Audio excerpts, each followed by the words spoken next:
nearly 10 feet down the hill until his shoulder impaled me as we hit the ground. 6 of my ribs were broken. 3 of the ribs were completely separated, such that for weeks the ends of the ribs would grind upon each other. My lung was damaged. For weeks I could inhale but not have the rib strength to exhale. I developed 2 pneumonias. The pain was such that I could only sit up in bed by tying a rope to the foot of the bed and pulling myself up. But even then, the pain was that of 1,000 knives. Over the year of recovery, I began to cough up blood. I underwent removal of part of my lung. Complications led to an infection in the space between my lung and chest wall. I spent a week in the hospital having the infection lavaged every 6 hours through a chest tube. Recently, Senator Mullin, if you have time to listen, you were confronted by constituents that were angry because you voted against my amendment to stop all funding for refugee welfare programs.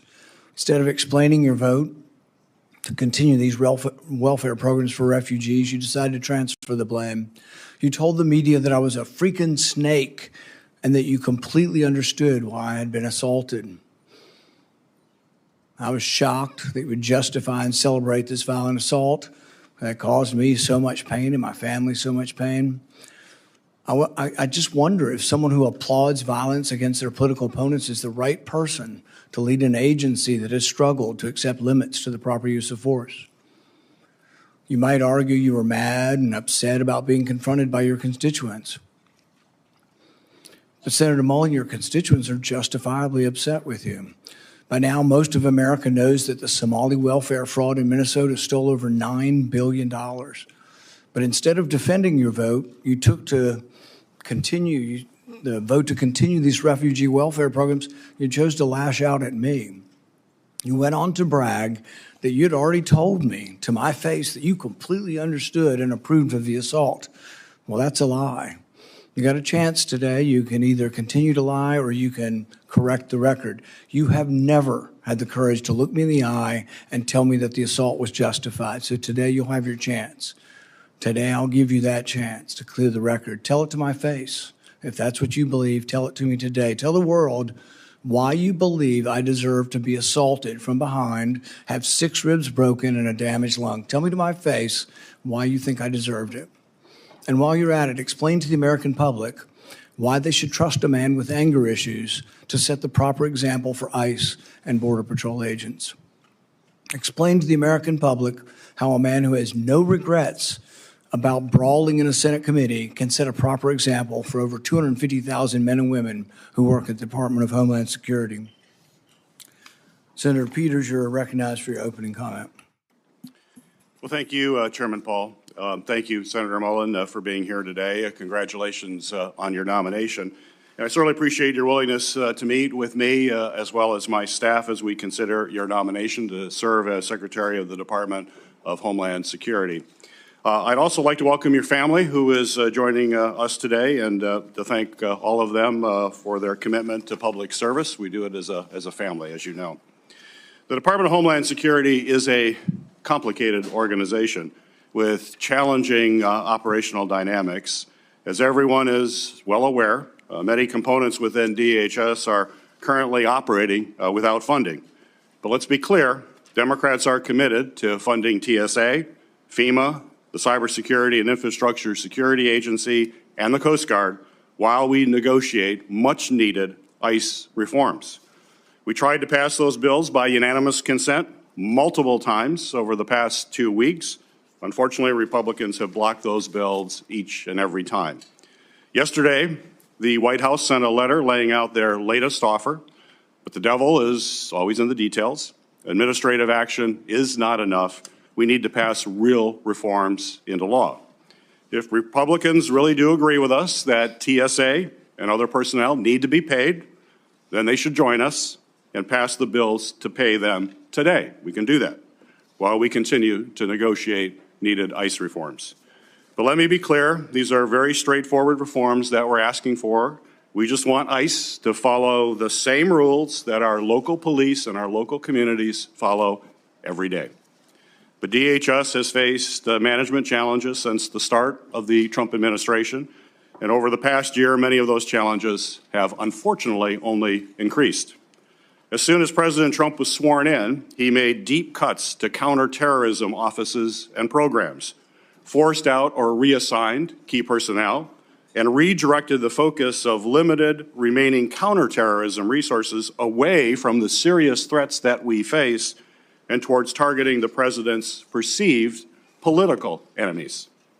The administration has also gutted our nation's main cybersecurity agency, once again forcing out or reassigning highly talented personnel, slashing budgets, and limiting the agency's work to help private companies address significant cyber attacks and protect Americans from criminal hackers and support secure elections. The administration has also taken an axe to FEMA, cutting staff and freezing or delaying critical grant funding for everything from emergency food and shelter after a disaster to flood mitigation programs and security grants to nonprofits, including houses of worship. All these cuts and reassignments have been made at the expense of vital missions, including the core terrorism prevention and response mission the department was created to address. In doing so, the Trump administration has broken trust between law enforcement and the communities they are intended to protect, a break that will have a generational impact on public safety and security. And now, after President Trump's reckless war of choice against Iran, the threats to our nation have never been higher.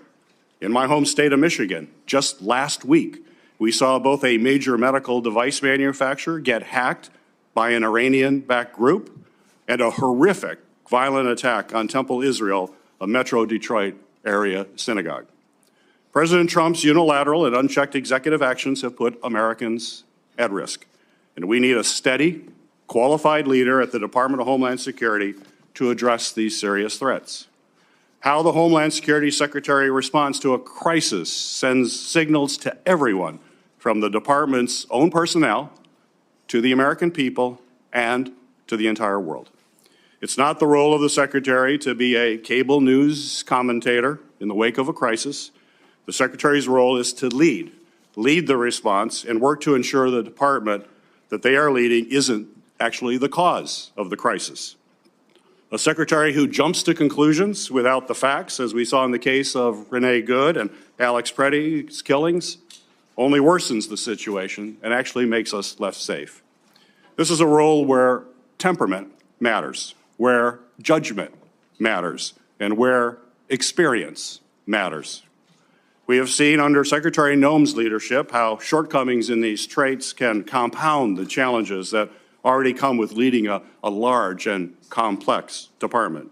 And now, more than ever, we need a DHS Secretary who is a steady hand, who will provide thoughtful leadership, follow the facts, tell the truth, and hold agency officials accountable when they need to be held accountable.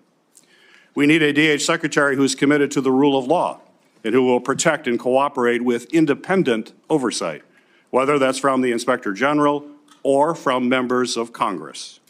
And we need a DHS Secretary who is free from distractions and conflicts of interest that only undercut the department's work and also break trust with the American people.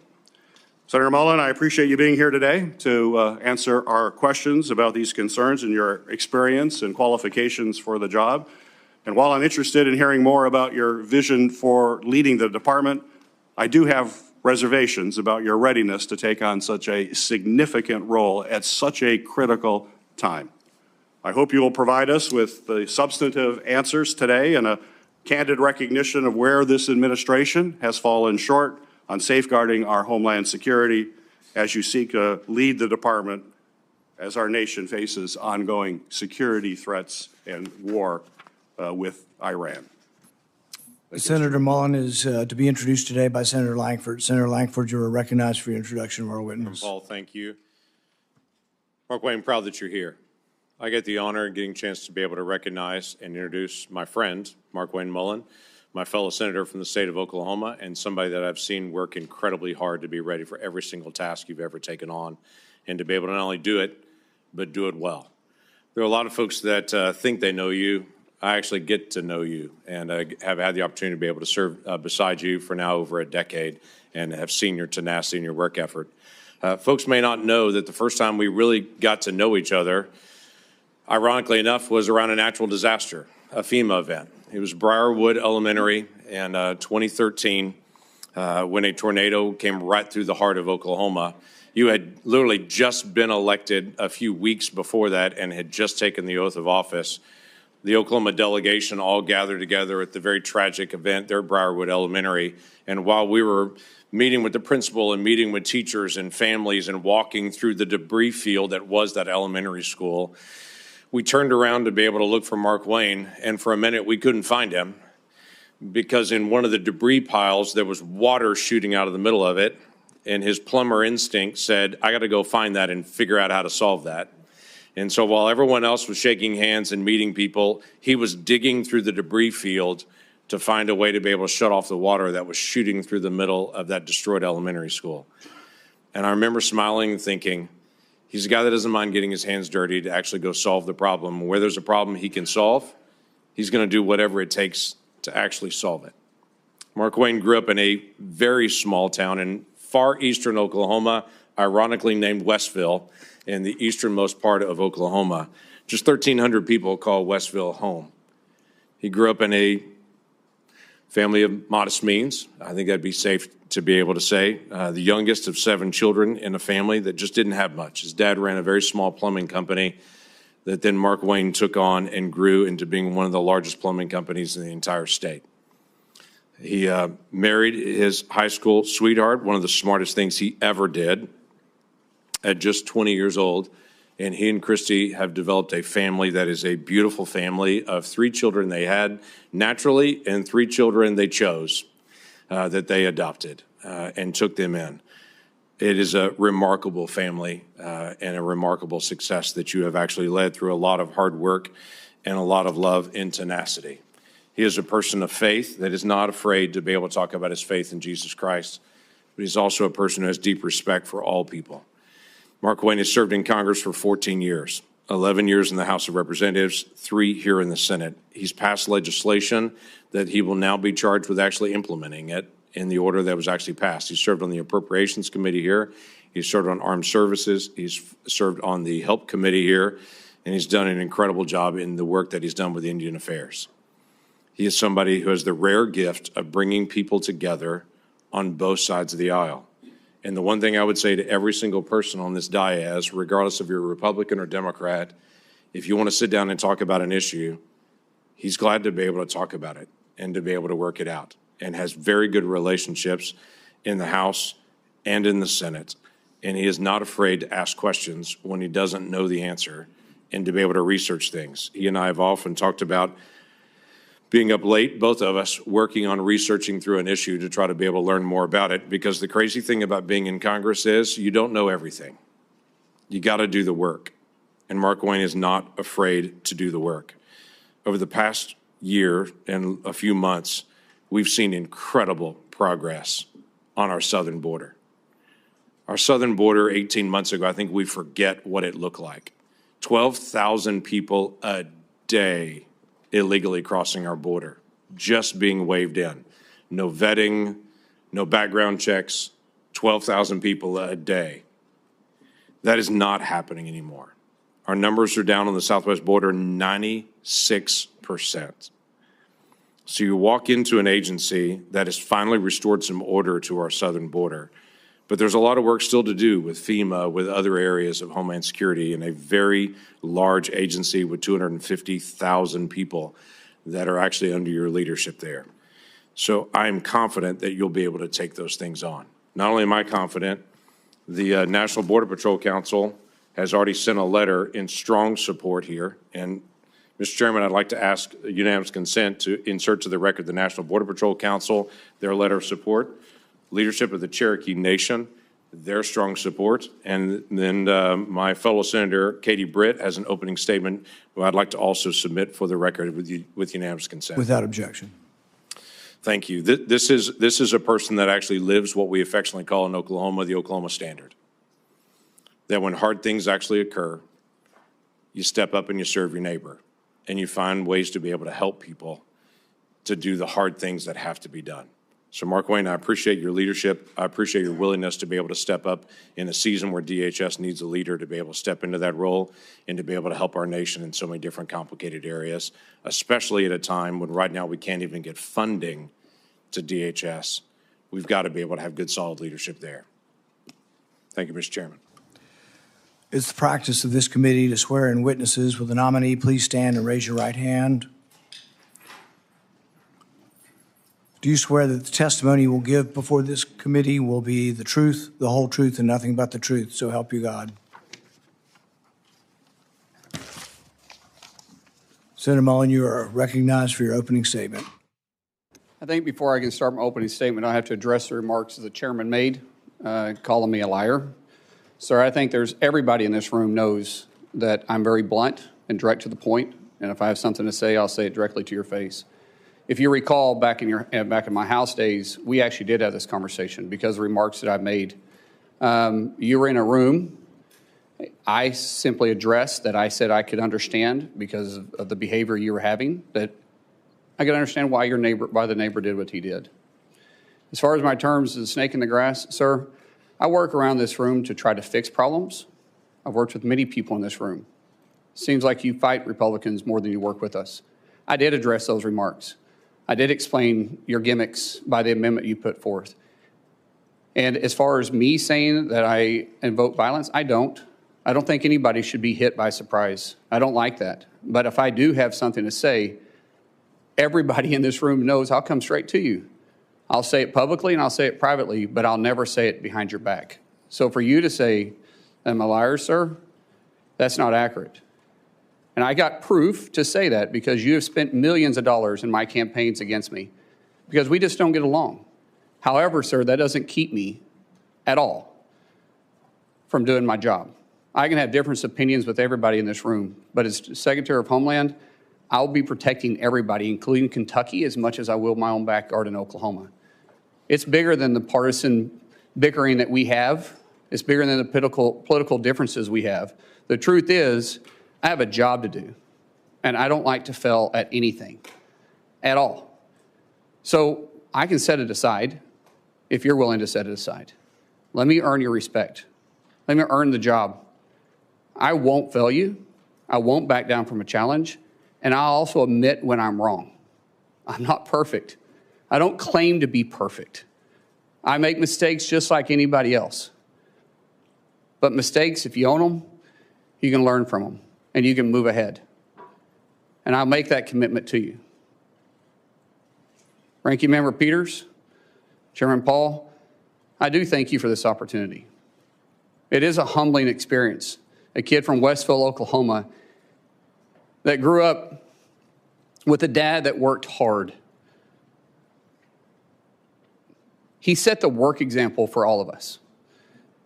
And all my families, and my siblings, we all work hard, and I'm proud of the family we have.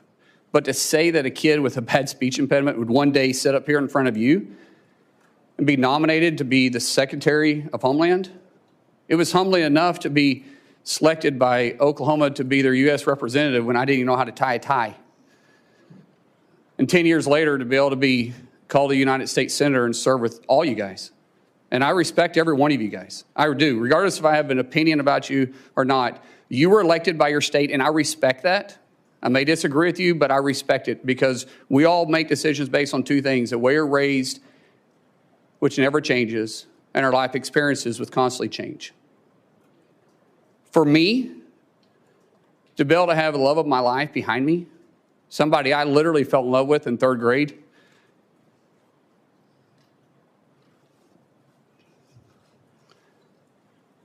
I knew I was going to marry her in 8th grade. She didn't know that yet. We had to work through that process. But at 18 years old, and I was 19, she agreed to marry me. I didn't have anything. I was on a wrestling scholarship, living in a dorm. She was cheering at Northeastern State University. I think she fell in love with my truck, because my truck was pretty cool. But the truth is, we didn't know what we didn't know, but we did know we loved each other. And I haven't been perfect. I apologize to her quite often and send her flowers all the time. But I still am humbled by the fact that we've got to enjoy this walk together. We've had God on our side, and her right beside me. And to our 6 children who's been on this adventure with me, what an adventure it's been. We have a saying in our family, you're never going to change anything you're willing to tolerate. That's how we live our life, and that's how we move forward. And regardless of what's in front of us, we always take it on as a family. And I'm not scared of a challenge. I am scared of failure. And so I will work hard each day. I'll work hard to make the 280,000 employees at DHS with the 22 agencies that's underneath me proud. I'll show them somebody that no one will outwork. I'll work beside them every single day to not just secure a homeland, to bring peace of mind and confidence to the agency. My goal in 6 months is that we're not in the lead story every single day. My goal is for people to understand we're out there, we're protecting them, and we're working with them. My goal is to make every one of you guys proud. My goal for those that don't support me, regret not supporting me. But we have to get DHS funded. We have to. My friends, we have to set the partisan side down. And we have to realize that we're putting our homeland and the peace of mind at risk for the American people. Sometimes it's political theater, sometimes it's true differences. But what we do know is that we're playing with fire. We have 280,000 DHS employees right now that are on day 30 without pay, and they're still showing up every single day to do their job. That is a dedicated group of people. And we should all be proud of them. We should all be working together, and we should all be trying to fund them. So I pray, seriously, I pray that we can get past this. That once this hearing is over and once we go through this process, I get it.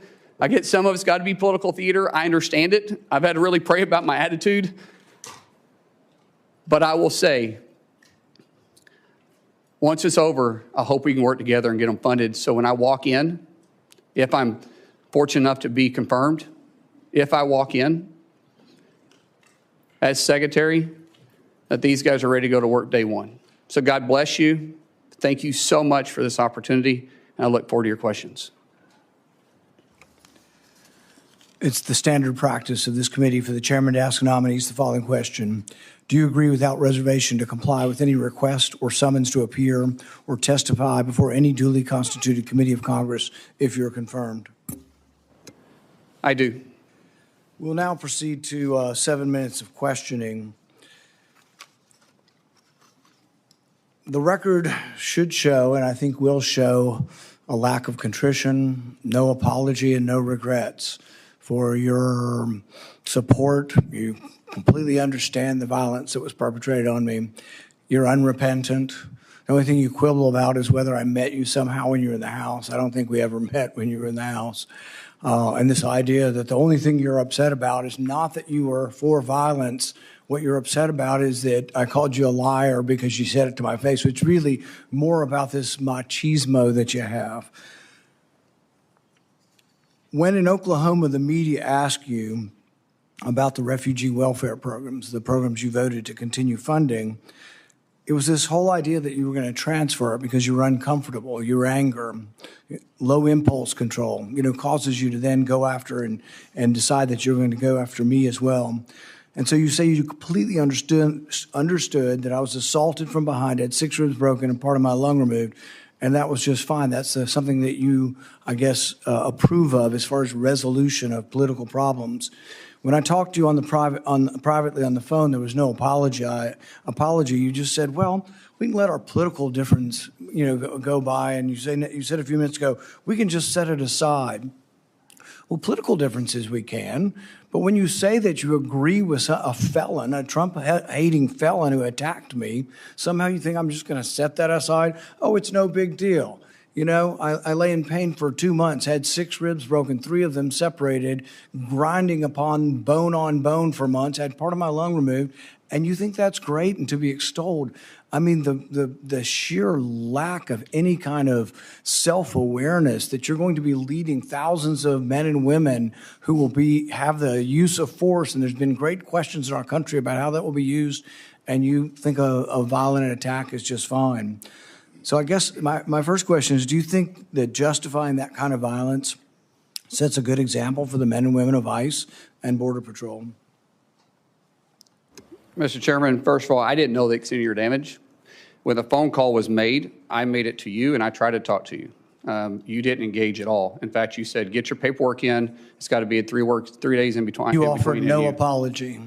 Sir? And you offer no apology today and no regrets. Haven't heard the word apologize, haven't heard the word regret, haven't heard I misspoke and it was heated and I made a mistake. Haven't heard any of those words. Sir, actually, it wasn't heated, and I'm not apologizing for pointing out your character. Good. So you're jolly well fine, and you want the American public and the people up here to vote that may or may not vote for you to know that you supported the felonious, violent attack on me from behind. I did not say I supported it. I said I understood it. There's a difference. So that means you really didn't approve of it, just completely understand it. What do you think most people would interpret completely understand to be? Support for or a condemnation of the violence? Sir, as I said, we can have our differences. It's not going to keep me from doing my job as Secretary of Homeland Security. I'm going to secure Kentucky and take care of Kentucky as much as I am Oklahoma. If this were a one-off, it would be one thing. If you just disliked me so much that you approved of violence against me, people could just write it off. Well, maybe they hate each other. But really, there's a pattern of this. Let's go ahead and roll the tape. You know where to find me, any place, anytime, cowboy. Sir, this is a time, this is a place. If you want to run your mouth, we can be 2 consenting adults. We can finish it here. Okay, that's fine. Perfect. You want to do it now? I'd love to do it right now. Well, stand your butt up then. You stand your butt up. Oh, hold on. Big guy. Oh, stop it. Is that your solution every Hold it. No, sit down. Sit down. Look at you. You know, you're a United States Senator. Sit down. Active. Oh, okay. Sit down, please. All right. Can I respond, Mr. Chairman? Hold it. If he got up too, would you have gone at it right there in the hearing room? I would have probably jumped over the dais at that point. You have to be called out on it. If not, this guy continues to get away with this stuff. And it's just, you know, it's silly, it's stupid, but every now and then you need to get punched in the face. Well, go back to the 1800s and 1700s. They used to have canings. And duels. And they used to have duels. Yeah. Right. And there was a way that men used to settle their differences. I ignored him 4 times prior to that. And people say, yes, you're supposed to ignore it. Well, you know, I'm not a very good Christian. I try to be a good Christian. And I know people say you're supposed to turn the other cheek. I prefer the David method. But we need to move from an almost By the way, I'm not afraid of biting. I will bite. Biting? I'll bite 100%. Yeah. I mean, a fight, I'm going to bite. I'll do anything. I mean, I'm not above it. And I don't care where I bite, by the way. It just is going to be a bite. In hindsight, any regrets? No, I really don't. So no regrets. In fact, even after your anger had cooled, you were still bragging that if he'd only been brave enough to stand up, you'd have jumped over the dais and taught him a lesson, because that's how men should settle their differences. Do you think fighting as a resolution for political differences is a good example for the men and women of ICE and Border Patrol? As you can notice over my shoulder here is my good friend Sean O'Brien. Both of us have had conversations. Both of us have shaken hands. And both of us agreed we could have done things different. Sean is someone that has become a close friend. We talk all the time. I've been on his podcast. We've talked through this. That's how you handle your differences. Not like this, Chairman. I'm glad you guys are friends now and that you've reconciled. But really, it doesn't get to the real point whether or not you think violence is the way we settle things. In the days after the fight, you said, and I quote, sometimes people just need to be punched in the face. Is that still your opinion, that political disputes can sometimes and often only be resolved by violence? No, I don't always agree with that. I don't believe in political violence. I've made that very clear. But sometimes people do need, theoretically speaking, sir, I get it. It's about character assassination for you. That's the way this game is played. I understand it. And you are making this about you, which is fine, but that doesn't keep me as Secretary of Homeland Security. It's character assassination when you were the one lauding the assault. Who do you think started that character assassination? I'm just repeating what you have done in character assassination. I'm repeating your support for the assault. So that's somehow something I started? No, sir. What I'm saying is you're adding a lot to it. In the days after the fight, you did many interviews in which you justified the violence as historically justified by precedents, such as caning and dueling. Is it today your opinion that the caning of Charles Sumner was not only justified, but argues still for resolving our political differences with violence? What I was simply pointing out is some of the rules that still apply to this body. For instance, dueling with 2 consenting adults is still there. I was pointing out what is still illegal acceptable. for 170 years. There's no precedent for legal dueling. Even then, they fled the country. Do you realize that the man that beat Charles Sumner with a cane, he beat him till he was unconscious? You know why no senators intervened? Because his friend held a gun on the other senators, and he kept beating him until he crushed his skull. That's what you're insinuating is the precedent of the Senate, and that's what you live by. That is a very, very dangerous sentiment.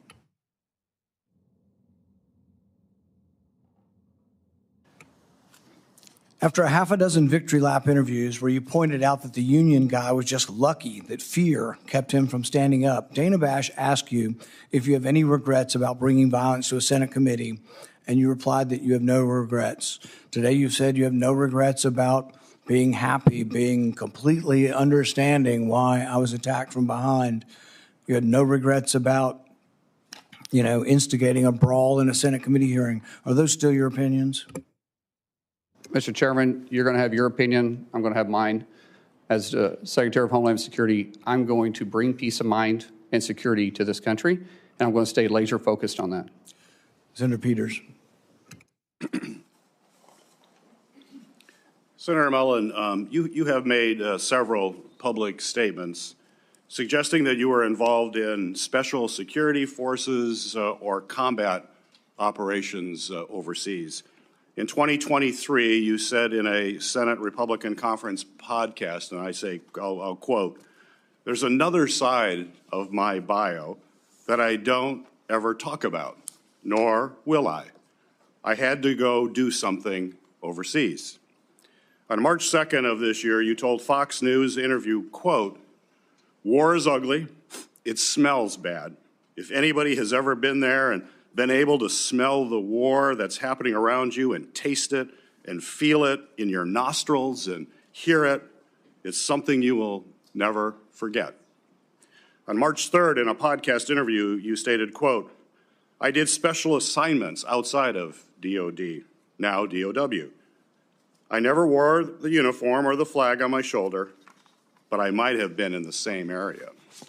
Your statements in public interviews and your responses to the committee are, quite frankly, confusing, and they are inconsistent. And I'd like you to clear this up. You're under oath. We can clear it all up right now. And first, I'd like to ask unanimous consent to enter into the record my letter to you on March 11th and your addendum to the committee of March 12th regarding any overseas special assignments. Without objection. So my question for you, sir, is before your time in Congress, other than on vacations with your family, have you ever traveled to a foreign country? No. You've never traveled to a foreign country?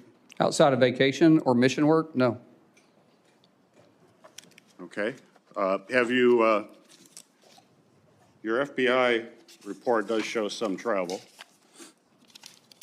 I think it was to Georgia and Azerbaijan. You marked that was not for tourists. Are you referring to August of 2021 when we went to go get the Americans out of Afghanistan? I'm just That's saying. what that travel was for, which Okay. we did So clarify that. you have traveled. So you've traveled to Azerbaijan and Georgia. That was in your FBI report, although you just said you've never traveled. Sir, I thought you were referring to a different time, but in 2021, it was well documented. In fact, it was all over the news, and I actually did say that, and we put that down on the report. But that was us, which was all over the news, trying to go with a Okay. extremely experienced No, team. I've got other questions, thank Yeah. you. But, so you have traveled overseas, despite your previous comment. Were you ever, excuse me, ever an employee, volunteer, or otherwise involved with the Department of Defense, State Department, or other U.S. agency or contractor for any of those departments? No. And Senator, I think there's a misunderstanding here that I could clear up if you want me to clear up for you. Please? Okay, so, which this is this is official trip, and it is classified. But in 2015, I was asked to train with a very small contingency and go to a certain area, which was scheduled for 2016. During that time, I was asked to go through, had to meet certain training qualifications, certain qualifications, had to go through SEER training. The training and stuff was kind of fun. The SEER training was absolutely awful. And I have spoken in general about my experiences, but I've never spoke specifically on details, on dates, or on the mission. And that was official, and there was nothing in the report to the committee. Actually, it said you do not have to claim any official trips. And like I said, that was an official trip that is classified. This is an official trip while you were a member of Congress? Yes. 2015, 2016, I was a member of Congress. Some of it may be public, but it would be very small. Most of it, because of my recollection, which we're going back 10 years, I think there was only 4 people read in on it. So where was that trip? I just said it's classified, sir. It's classified. So the letter that we sent to you said that we need to have information of any of these activities. It said not official trips. Your paperwork was very clear, excluding any official trips. This was an official trip as a member. Well, we have more questions we're going to have to ask. When in the FBI report, I asked, is there anything in that report that is classified, that you are involved in any kind of classified operation at all? And there's none. So it was the FBI also report, excluding, it also said excluding official duties. It says that. And you guys had the paperwork in front of you, and it always says excluding official duties. We had this committee come to us and ask the same questions. We talked about doing mission work. We talked about doing mentorship. But they said official duties that was in your official capacity does not have to be talked about. So where did you smell war? Sir, I just said that this was classified. And the dates, locations, and admission, I've never spoke specifically details about. Well, we can get that information. That's fine. Mr. Chairman. You're welcome to get it. We will want to find out more information That's about that. that's perfectly okay, It's important Senator. to have the truth here, and that you're portraying yourself in a truthful way. I think it's Sir, I'm important not for our portraying secretary. myself in any way other than you're asking the question. I said I would try to clear it up for you. We'll continue to work on that. Thank you. After DHS officers shot and killed 2 American citizens this past January, you joined top administrative officials in publicly blaming and disparaging the victims. Following the killing of Renee Good, Secretary Noem called her a domestic terrorist. You, sir, you called Alex Preddy, quote, a deranged individual that came in to cause max damage. Could we expect those kinds of quick responses if you are confirmed as secretary? Would you be basically, well, you did, you responded as Secretary Noem. Are we going to just expect that same behavior all over again? No, Senator. I have a deep amount of respect for you. We've had our differences, but I do respect you. I think I said this privately when we had a conversation. Those words probably should have been retracted. I shouldn't have said that, and as Secretary, I wouldn't. The investigation is ongoing. And there is, like I said, there's sometimes going to make a mistake, and I'll own it. That one, I went out there too fast. I was responding immediately without the facts. That's my fault. That won't happen as Secretary. So you regret that statement? I already said that, yes, sir. Would you want to apologize to the family of Alex Preddy? Well, sir, I just said I regret those statements. Is that the same as an apology? I haven't seen the investigation. We'll let the investigation go through, and if I'm proven wrong, then I will absolutely. How would you characterize your relationship with President Trump? He's a friend. How frequently have you spoken with him in the past year? Often, most of the time about my family. If you want to explain the friendship, I'll tell you. My wife will tell you the same thing. When someone loves your kids when they're going through a difficult time, like we have. The amount of outpouring of support from the president and the friendship we saw going back to 2000 or 2020 was quite remarkable. And so I speak to the president from a friend level more than I do a policy level. Okay. I have more questions, but my time is up. Thank you, Senator. Doing it in a second round. Okay, thank you. Senator Moreno. Thank you, Mr. Chairman, and thank you, Senator Johnson and Senator Langford, for letting me skip the line. I have to, unfortunately, go to Dover for the dignified transfer, so I appreciate taking the time. It's not often that I get to ask questions for somebody who I've known for a long time, meaning in politics, 2.5 years is a long time. I've gotten to know you as a friend, as a colleague. I've seen you interact as a dad. I've seen you interact as a husband. And I just want the American people to know you're a good man. Thank you. That doesn't always go through all the political shenanigans. And maybe you're not going to replace Shakespeare as the next greatest orator on earth. You talk from the heart. And that's okay. You are who you are. You don't, and I think that's what you don't apologize for, is just being yourself. And sometimes we're imperfect. We don't do the 20-person focus group every time you say a word. And I think that's what people like about you, Markwayne. So I appreciate you being here. I honestly just have one question for you. Do you pledge to support and defend the United States of America nearly as much as you would protect and defend your family? Without doubt, sir, yes. So I'm going to ruin everything for the audience. You will be confirmed. You will have the job, and you're going to make this country safer and better. And for that, I thank you and thank your family for supporting you. So I will use the rest of my time now to make a little case to the American people.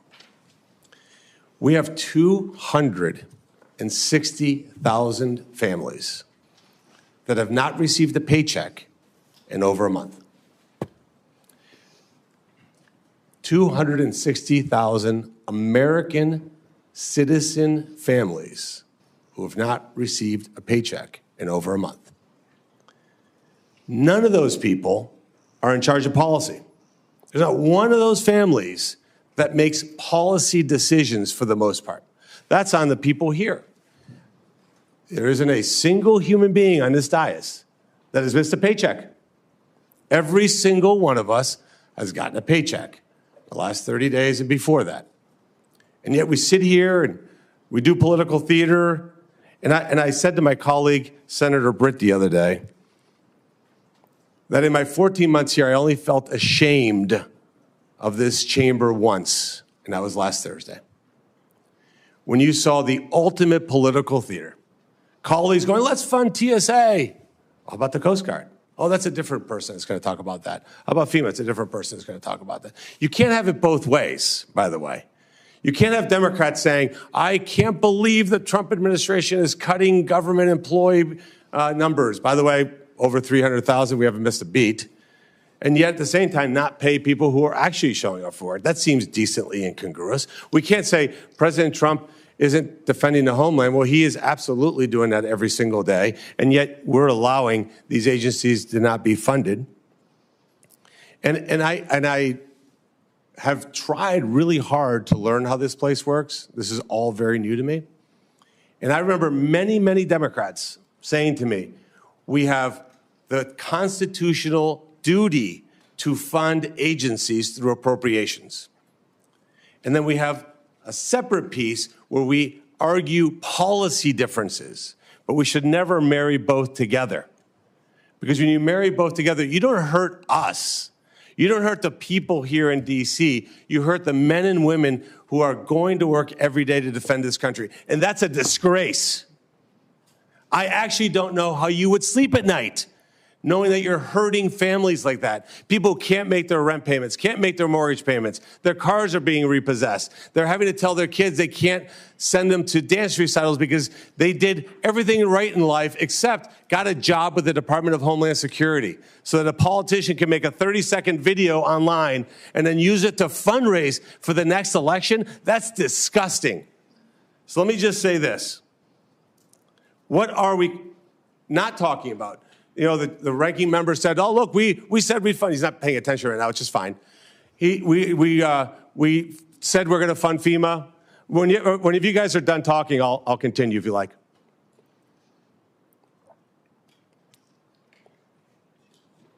Are you done? Okay, thank you. It's extraordinarily disrespectful. All right, so moving on. You've said you're going to fund all these agencies. Here's ones that you haven't funded. USCIS, near and dear to my heart. Near and dear to my heart. That's how I became a U.S. citizen. We've defunded the agency that allows legal immigrants into this country? That is insane. Never hear the Democrats talk about that. 3,300 employees just go to work every day trying to process legal immigrants. They don't need a paycheck. I'm going to skip the second one. Go to the third one. Biological and nuclear threat prevention. That seems important. That seems like an agency we should fund. 200 employees, not getting a paycheck. That's okay with the Democrats. The next one, 60,000 employees for U.S. Customs and Border Patrol. People who are inspecting packages, they work with your Teamsters, work with Customs. They're not getting paid. How do you look at those people in the face and know that you're doing that? Now let's talk about Immigration Customs Enforcement. 7,000 special agents that are stopping transnational criminal organizations, drug smugglers, and human traffickers. Are you, in the Democrat side, asking not to fund that? Because ultimately, what this is about is defunding ICE and law enforcement. Are you suggesting that we not fund an organization that attacks transnational organizations? Be specific. Be specific when you say you don't want to fund ICE. I want you to say the words, we do not want to fund 7,000 special agents that are in charge of stopping transnational criminal organizations, drug smugglers, and human traffickers. This job isn't complicated. The American people send us here to get things done, and yet for the third time in 6 months, we've shut down this government with total impunity. They will go home and just make social media videos and try to blame Republicans. It is a disgrace. It's even more of a disgrace, honestly, that you talked about the respect that Senator Mullin shares. You guys have side conversations, don't listen, and that's fine. You don't have to. But what I'm going to do now is I'm going to leave. I'm going to go pay respects to 3 soldiers who died so that we can have the liberties that we enjoy here. And you guys continue with political theater, personal attacks, whatever you can do. I know that is a good man. I will vote for you. Our Republican colleagues will vote for you. You will get confirmed. You will do a great job, and you will make this country proud, Markwayne. Thank you, and thank you for standing by a great American person. Senator Hassan. Well, thank you, Mr. Chair. Before I start with my remarks and my questions, just with regard to Senator Marino, who has left the dais, the American people should know this. ICE is right now funded with more money than it's had in past budgets. And the partial limited shutdown that we have right now has nothing to do with ICE. Meanwhile, Democrats have consistently over the last week moved to fund the rest of the Department of Homeland Security, and the Republicans have blocked that funding. So let's just be clear about what's happening here. Now, I want to congratulate Senator Mullin and Christie for the nomination. I know your family is very proud, and I know how much you love them. I also want to thank Chairman Paul for speaking so openly about a really difficult thing, which is the actual physical impact of violence, and in this case, political violence. It is a hard thing to do, but it is a really important thing to do at this time in our country's history. So thank you, Chairman. The Department of Homeland Security was created in the wake of the September 11th terrorist attacks with a clear mission: to keep our country safe, secure, and free. The department's work includes counterterrorism operations, disaster recovery, physical and cyber protection of critical infrastructure, and immigration enforcement. The stakes for the success of the Department of Homeland Security could not be higher. And that's also why Granite Staters and Americans of all stripes have been deeply concerned about what they've seen from the Department of Homeland Security under this administration. People have been rightfully outraged about the lawlessness from the department's leadership, which has not only resulted in the death of 2 American citizens, but has also led to the hollowing out of agencies like FEMA. So to Senator Mullin and my colleagues, what happens here in this room today is not nearly as important as what happens at our border, on our streets, in our communities, and in our businesses tomorrow and every day thereafter. So, Senator Mullin, I'm going to start with a question I have asked every one of the president's nominees. If directed by the president to take an action that would break the law, would you follow the law or follow the president's direction? Senator, thank you for the questions and thank you for the concerns. First of all, I've enjoyed working with you on several different issues. We've had very blunt conversations. To answer your question, the president would never ask me to do that.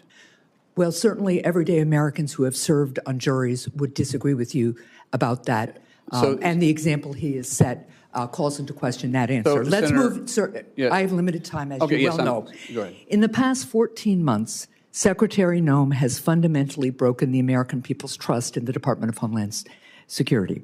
The top priority of whoever leads this department next must be to rebuild this trust.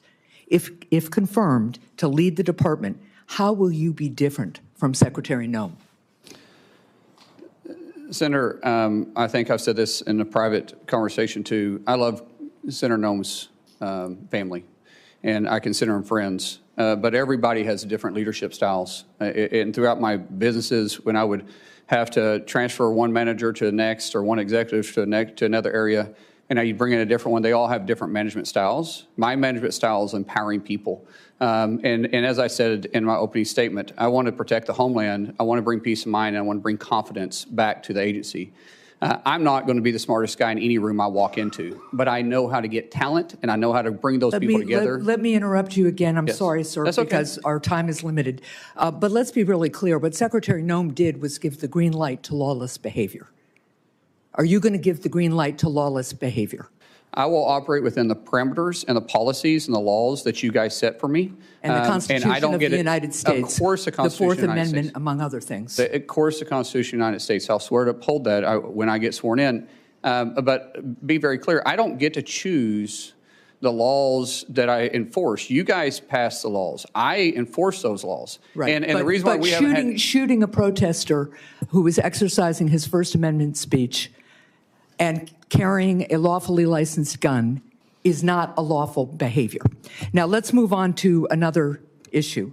Granite Staters pushed back hard against ICE's plan to build a detention center in Merrimack, New Hampshire. And despite poor communication from the department, eventually Secretary Noem canceled the plans for this facility. Senator, will you ensure that the Merrimack plan remains off the table, or will you consider restarting it? Ma'am, I haven't seen the facts behind it. As I stated when we spoke in your office, I will work with you on this. We want to be good partners in your state and in your community. I don't know the strategic purpose of it. I don't know what has happened, so it's hard for me to state something that I haven't got briefed on. But I have made this very clear to you in private and here too. I will work with the community leaders and make sure that we're delivering for the American people what the president set out. I appreciate that. In follow-up conversations with my office, ICE refused to comment on opening new facilities elsewhere in New Hampshire. They've said they won't do it in Merrimack, New Hampshire. But will you commit to me that ICE will not open any new facilities in New Hampshire or elsewhere in the country without the support of the local community? Ma'am, I will work with the local community and I'll work with you in your office. I won't be able to speak to that until I understand the risk and the reason behind delivering the mission that's set in front of us. We got to protect the homeland, and we're going to do that. But obviously, we want to work with community leaders. We want to be good partners, and we're going to work in your state as hard to make sure we build relationships and work in that manner. Well, look, I will be here for a second round of questions because I have a lot more. But let me just point this out. Americans want to secure their country. I agree. We all love this country. We all know we need to be safe, secure, and we all want to be free together. The people of New Hampshire will take into consideration a request by ICE and the federal government to do its part. But transparency and local control and respect of local people throughout New Hampshire and throughout the country is an essential piece of our democracy. And what I've been hearing from ICE and from other DHS folks is, well, the pushback's too hard. You either can make the case for these facilities and explain how you're going to support the local community and deal with the fact that they'll lose property tax dollars, for instance, or if you can't make the case, it shouldn't be built. So I really would encourage the department and all of us to remember that this is a government of by and for the people, and if you can't make the case to the people, you shouldn't be doing it. Thank you.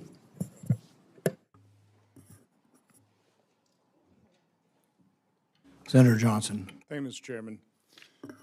So, Markwayne, I'm going to use my time completely different than how I was going to when I walked into this hearing. I can't top what Senator Marino, the comments he made about how unconscionable it is that we're not funding and we're not providing paychecks to those 260,000 men and women that you will be soon leading. We, other than working with no labels, we don't serve on the same committees, have never gone on Codell together, and that's oftentimes how you get to know our colleagues. So I don't know you as well as some of the other people on the dais here. Certainly within conference, we've seen each other interact. We share a couple things in common. I think we're both pretty passionate about our love for this country, about trying to fix the enormous messes left behind by President Biden, Democrats. We wear our emotions on our sleeves. But I will say that I've been here 15 years. I've been through a lot of confirmation hearings. I've listened to a lot of nominees. I've heard a lot of introductions. If one of your first decisions as a nominee was to pick the person to introduce you, you couldn't have done a better job. I mean, the introduction from Senator Langford was probably one of the most genuine and heartfelt I've ever heard. And I will say your opening statement was probably one of the more genuine and heartfelt testimonies I've ever heard, if not the most. I'm looking behind you at the people who have come here to support you, your former colleagues in the House, Chairman Smith, a former Speaker of the House, Senator Britt. But I see Josh Gottheimer there. He's not a Republican member of the House. He's a Democrat. I've seen you interact with him trying to get some permitting reform. Please, briefly, because I want you to tell another story here yet, but just talk a little bit about your relationship with Josh and other members of the House. Josh and I, we may not always agree on every issue, but he's a friend. And our relationship started back in 2017 when he thought I was a staff member running a workout group, because I've been running a bipartisan workout group that started actually with Speaker Kevin McCarthy and Jason Smith 13 years ago. And I still do that to this day. When he came in 2017, Joe Kennedy, who is also a friend of mine, he approached him when I was on the House floor and asked him, why is a trainer in the gym on the House voting? And to which Joe Kennedy laughed and said, he's a member from Oklahoma. And after that, we became friends. In fact, our daughters are writing a book together about bipartisanship. But when Josh asked me to join a bipartisan group called No Labels, that's when we really started seeing that there's a lot of common ground that we can work together. Yeah, as I said in my opening statement, that we all make decisions based on how we're raised and our life experiences. And Josh and I was raised different, just like everybody on this dais is raised different than me, and we've had different life experiences. But we all believe in that flag right there behind you. And what I say is, as long as you love that flag as much as I do, and you're willing to die for that flag like I am, we can work together. We can set the differences aside, and we can work together. And Josh represents that too. Just for him being here, you guys know, he's got a primary in New Jersey. He's not a senator, has 6 years. He's up every 2 years, and he's here. That's a friend that says, hey, my political differences are beside, I still like you. I cannot tell you how many members on the Democrat Party, which I love and respect and I understand the politics, have came up to me since this nomination and say, hey, I love you, but I'm running for this office, but I'm running for this office, but I'm up for re-election. I'd be killed in my state. In most cases, I would support you, but.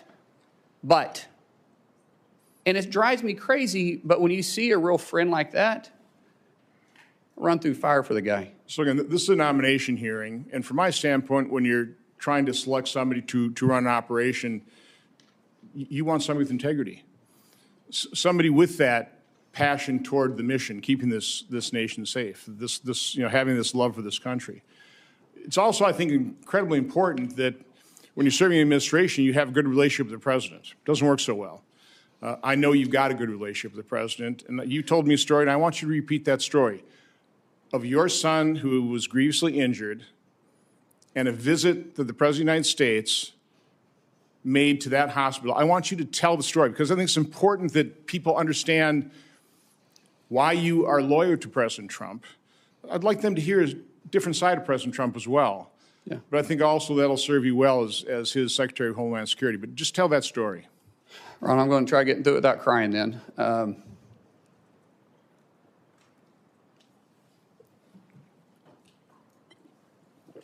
It's not about President Trump, it's about my son.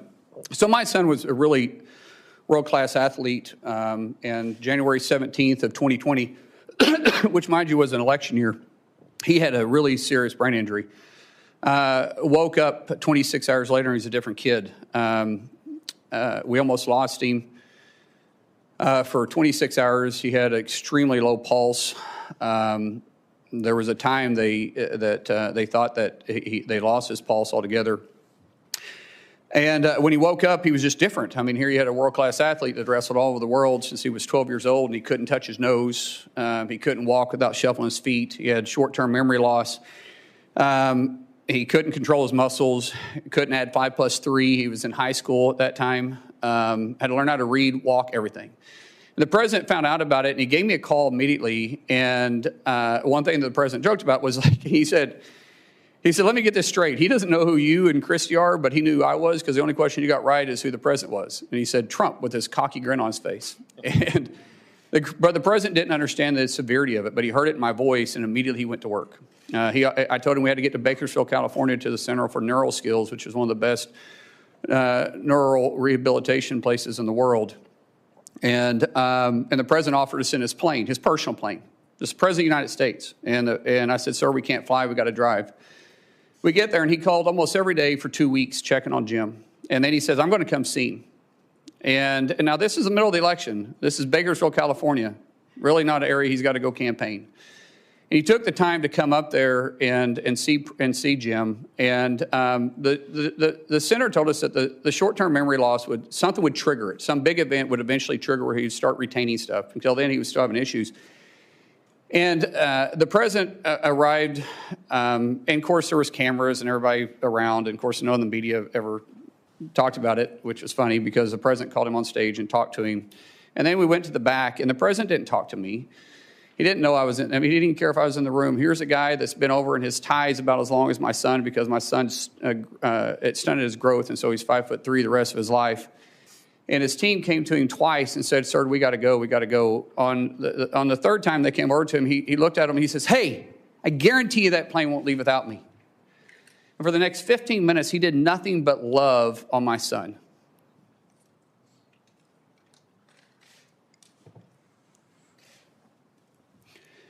That one incident jogged his memory. And from then on, he started retaining things. And Jim's attitude went from this, we're going to get through it, to this, I'm going to get through it. And every week, if not most days, the president would call and ask how he could help. Ask, how's his buddy doing? How's Jim doing? He didn't do it for publicity. He didn't do it for any show. He was running in one of the toughest elections he had been in, and the guy was still that concerned about my son. When we got released for a little bit, we had to go back. When we got released a little bit, the president said, come to Mar-a-Lago and see me.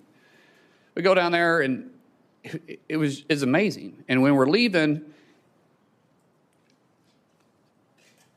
dang it, I hate getting emotional. See, if I talk about my kids, I get emotional. Other than that, you can't make me cry. But my kids do make me emotional. That's actually a good thing. Yeah. So anyways, he grabbed my son and he said, do you know why I love your dad? Do you know why I love your dad? Chrissy tells the story better than I do. And he goes, no, sir. He goes, because he loves you. Because of you. Because of you. Man, he didn't do it for any other reason. I mean, here's the President of the United States, and he did it just because he cared. And so when you want to say why he's a friend, yeah, we were acquaintances before that. We've been friends ever since. The American people need to hear that. Thank you. Thank you. Senator Blumenthal. Thanks, Mr. Chairman. Welcome, Senator Mullin. Thank you for being here today, and thank you to your family for your service and theirs. I hope that you will be as emotional about the children who are presently detained at Dilley and other camps in the United States of America, where they have been subjected to conditions that would outrage and have angered many Americans. We're here because of a lawless and reckless agency that has broken into homes without judicial approval, shot United States citizens, detained them without any cause, and sometimes killed them. And I am looking for real substantive reform in that agency, as you and I have discussed when you came to talk to me. A break with the past, with former Secretary Noem and with the White House, Steve Miller and others who have used Kristi Noem, in effect, as a puppet to implement lawless policy. I welcome that you have stated you regret your statement after the killing of Alex Preddy. You said on Fox News, quote, unfortunately, an individual, a deranged individual that came to cause max damage with a loaded pistol with an extra mag that was completely loaded and shot and killed. And you regret that statement, do you not? I've already said that, sir, yes. And what about what you said about Renee Good after she was shot and killed? You appeared on CNN and you were asked whether you believed the shooting was justified, and you replied, quote, absolutely. Do you regret that statement as well? Senator, it's very clear that an officer had to make a split decision in that case as a car was running towards him and did strike him. At that point, that car becomes a lethal weapon. And an officer that there was another officer obviously giving her verbal commands. So are you saying, and I apologize for interrupting you, but yes, you're saying you do not regret that statement? I'm saying that the investigation is going on, but what we've seen... There is no investigation, Senator. In fact, that was my next question to you. Senator, don't you think there should be an investigation? My understanding is that there is. I will find out if I'm able to get confirmed. But those are two different incidences. The Department of Homeland Security and the Trump administration has blocked state and local investigation of the killing of Renee Good. And I hope that you will permit that investigation to go forward. Senator, state and local investigation doesn't investigate federal. FBI does that through DOJ. And I believe the FBI is looking at this case. And I do want to say something to you. You said about the terrible conditions that this administration is putting in kids. But what you left out is that they've actually recovered over 160,000 kids that were trafficked or lost during the Biden administration. What is inhumane is the 12 to 13,000 individuals coming across the border every single day, and we're not having tracked the kids. At one time, the number's up to 385,000, and that's sad. Because you said that you were going to be, and I'm quoting you, blunt and direct and to the point. So I regret that you don't retract that statement about Renee Good. But I want to ask you about a statement that was made regarding the Preddy killing by Steve Miller in the White House. He said, quote, that Preddy was a domestic terrorist who, quote, tried to assassinate federal law enforcement. Don't you think it was irresponsible and reckless for Stephen Miller to post that claim on X without any evidence, just as you have retracted your statement? Senator, I believe that question is better asked to Stephen Miller, not myself. I can't speak for him. Well, Stephen Miller also said, again on Fox News, quote, under President Trump's leadership, we are looking to set a goal of a minimum of 3,000 arrests for ICE every day. If you're confirmed, are you going to be directing ICE to arrest 3,000 people a day? Sir, once again, can't speak for for Stephen Miller, but I can say the President has tapped me to be the Secretary of Homeland, and I will lead that department, and I'll lead it. So will you continue that arrest quota of 3,000 people a day? No quota has been set for me, sir. Well, in effect, it's a quota if the White House directs the DHS Secretary The to President of the United 3,000 States sets people a the day. policies, and I'll be working with the President. If you have a question for Stephen Miller, please Well, I ask really him. regret that you are going to stick to those same policies and practices and condone the statements of the White House that are so demeaning to someone who was a victim of lawlessness and recklessness by an ICE officer. Senator, I didn't say that. Well, let me you're ask putting you words in my then mouth. a different question. ICE has been breaking into people's homes without any judicial warrant. The sanctity of our homes is absolutely critical. I think you'd agree with that point. And it is the law that a judicial warrant is required to forcibly enter someone's home. Kristi Noem acknowledged in her testimony in response to my questions that at least 28 break-ins have occurred.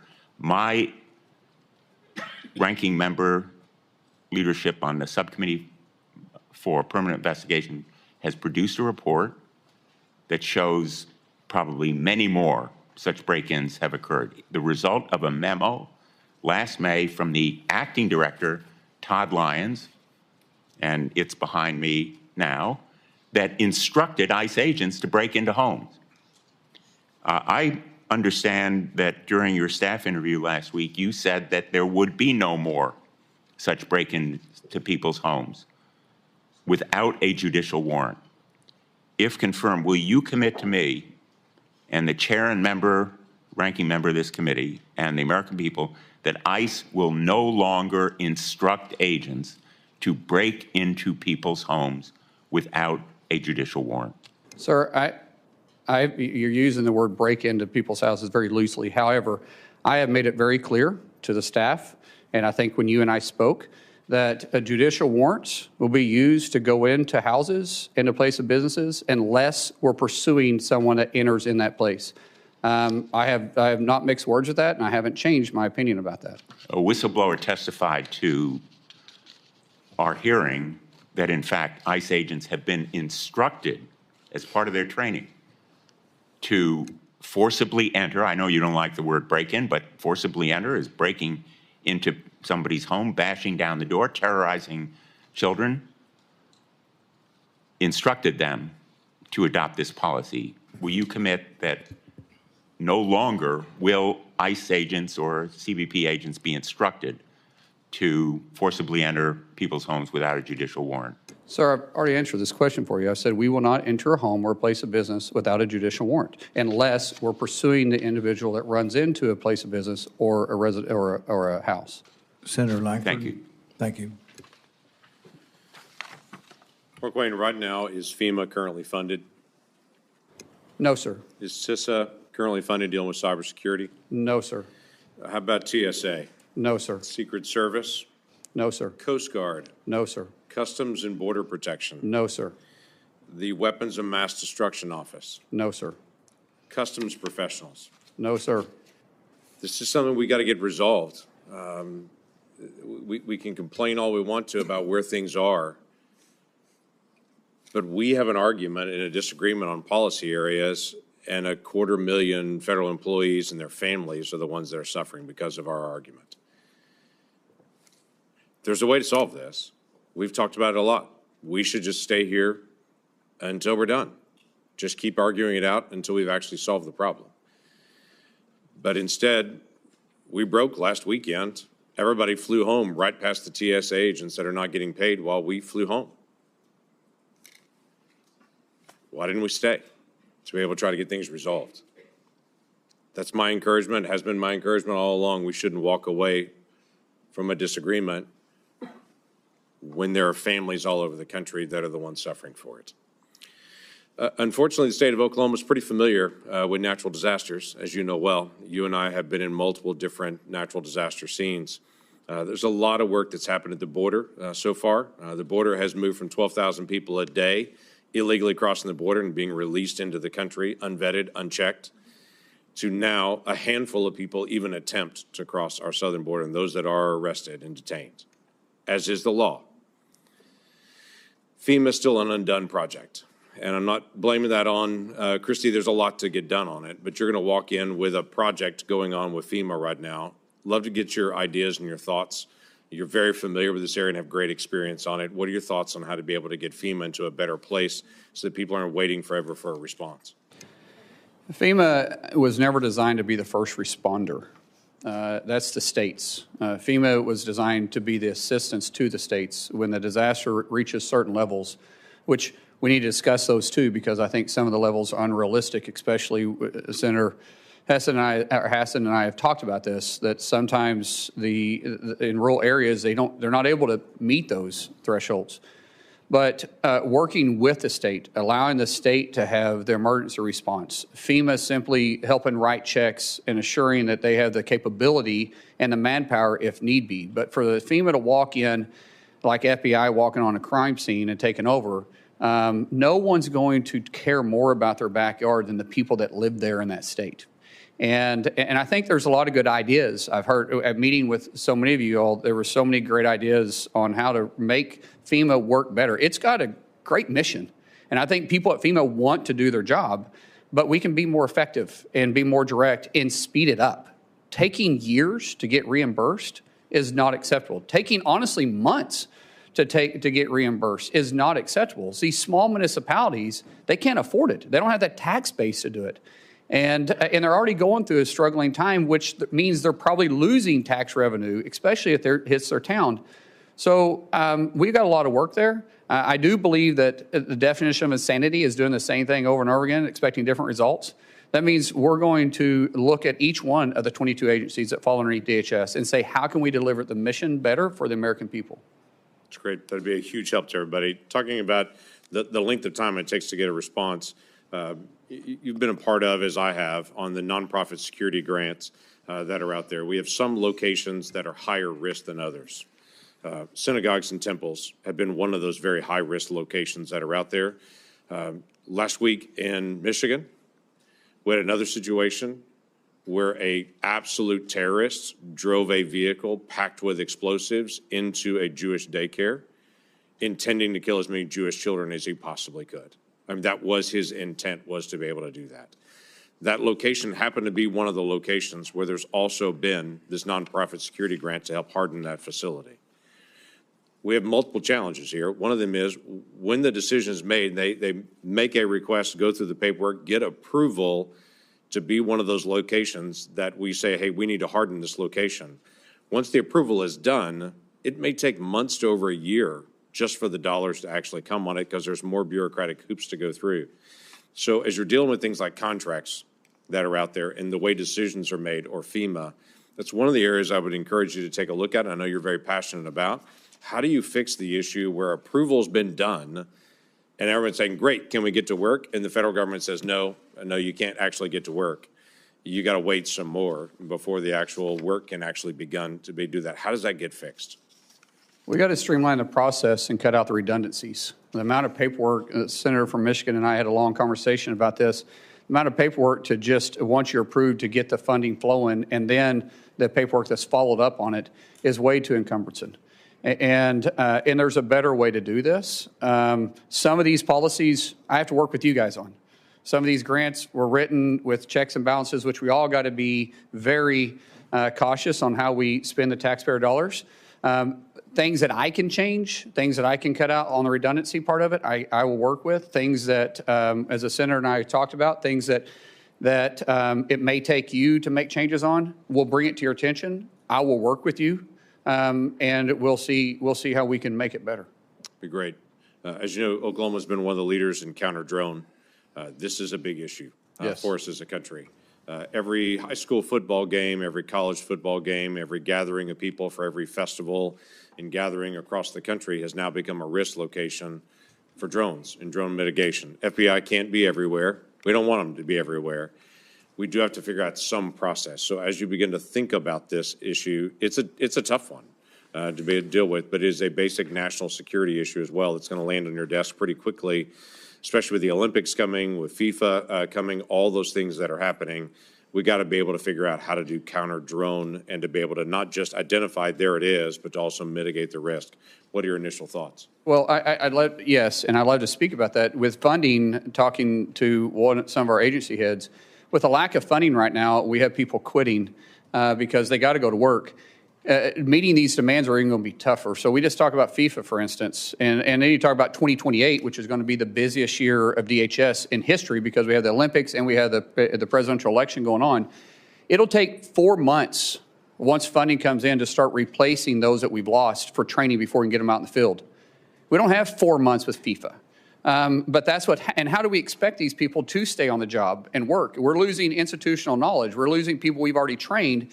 And it's going to be difficult to deliver this mission. The way that I understand is we're behind in UAS and we're behind in FIFA right now on actually delivering the mission that we have to. We're also behind in reimbursing local communities that's also working with us. That's going to have to take a tremendous amount of focus and partnership. And like I said in my opening statement, failure is not an option, so we've got to deliver. But sometimes when you have to rush like this, especially trying to get people on the job because we just quit funding them for the third time in less than a year, and we expect these people to keep working, it puts the mission at risk, and we have a lot of work to do here. Yeah, thanks for stepping up. Christy, thank you. This is a strain on the family and everything else right now. So thanks, y'all, for stepping into this role. Look forward to supporting your nomination. Thank you. Senator Kim. Thank you, Chairman. Senator Mullin, thanks for coming out here. I wanted to just start. Secretary Noem said in a cabinet meeting about almost exactly a year ago today that we should be eliminating FEMA. Can you commit to us here that you don't support that approach and you wouldn't attempt to eliminate FEMA? As I said, I think it needs to be restructured, not eliminated.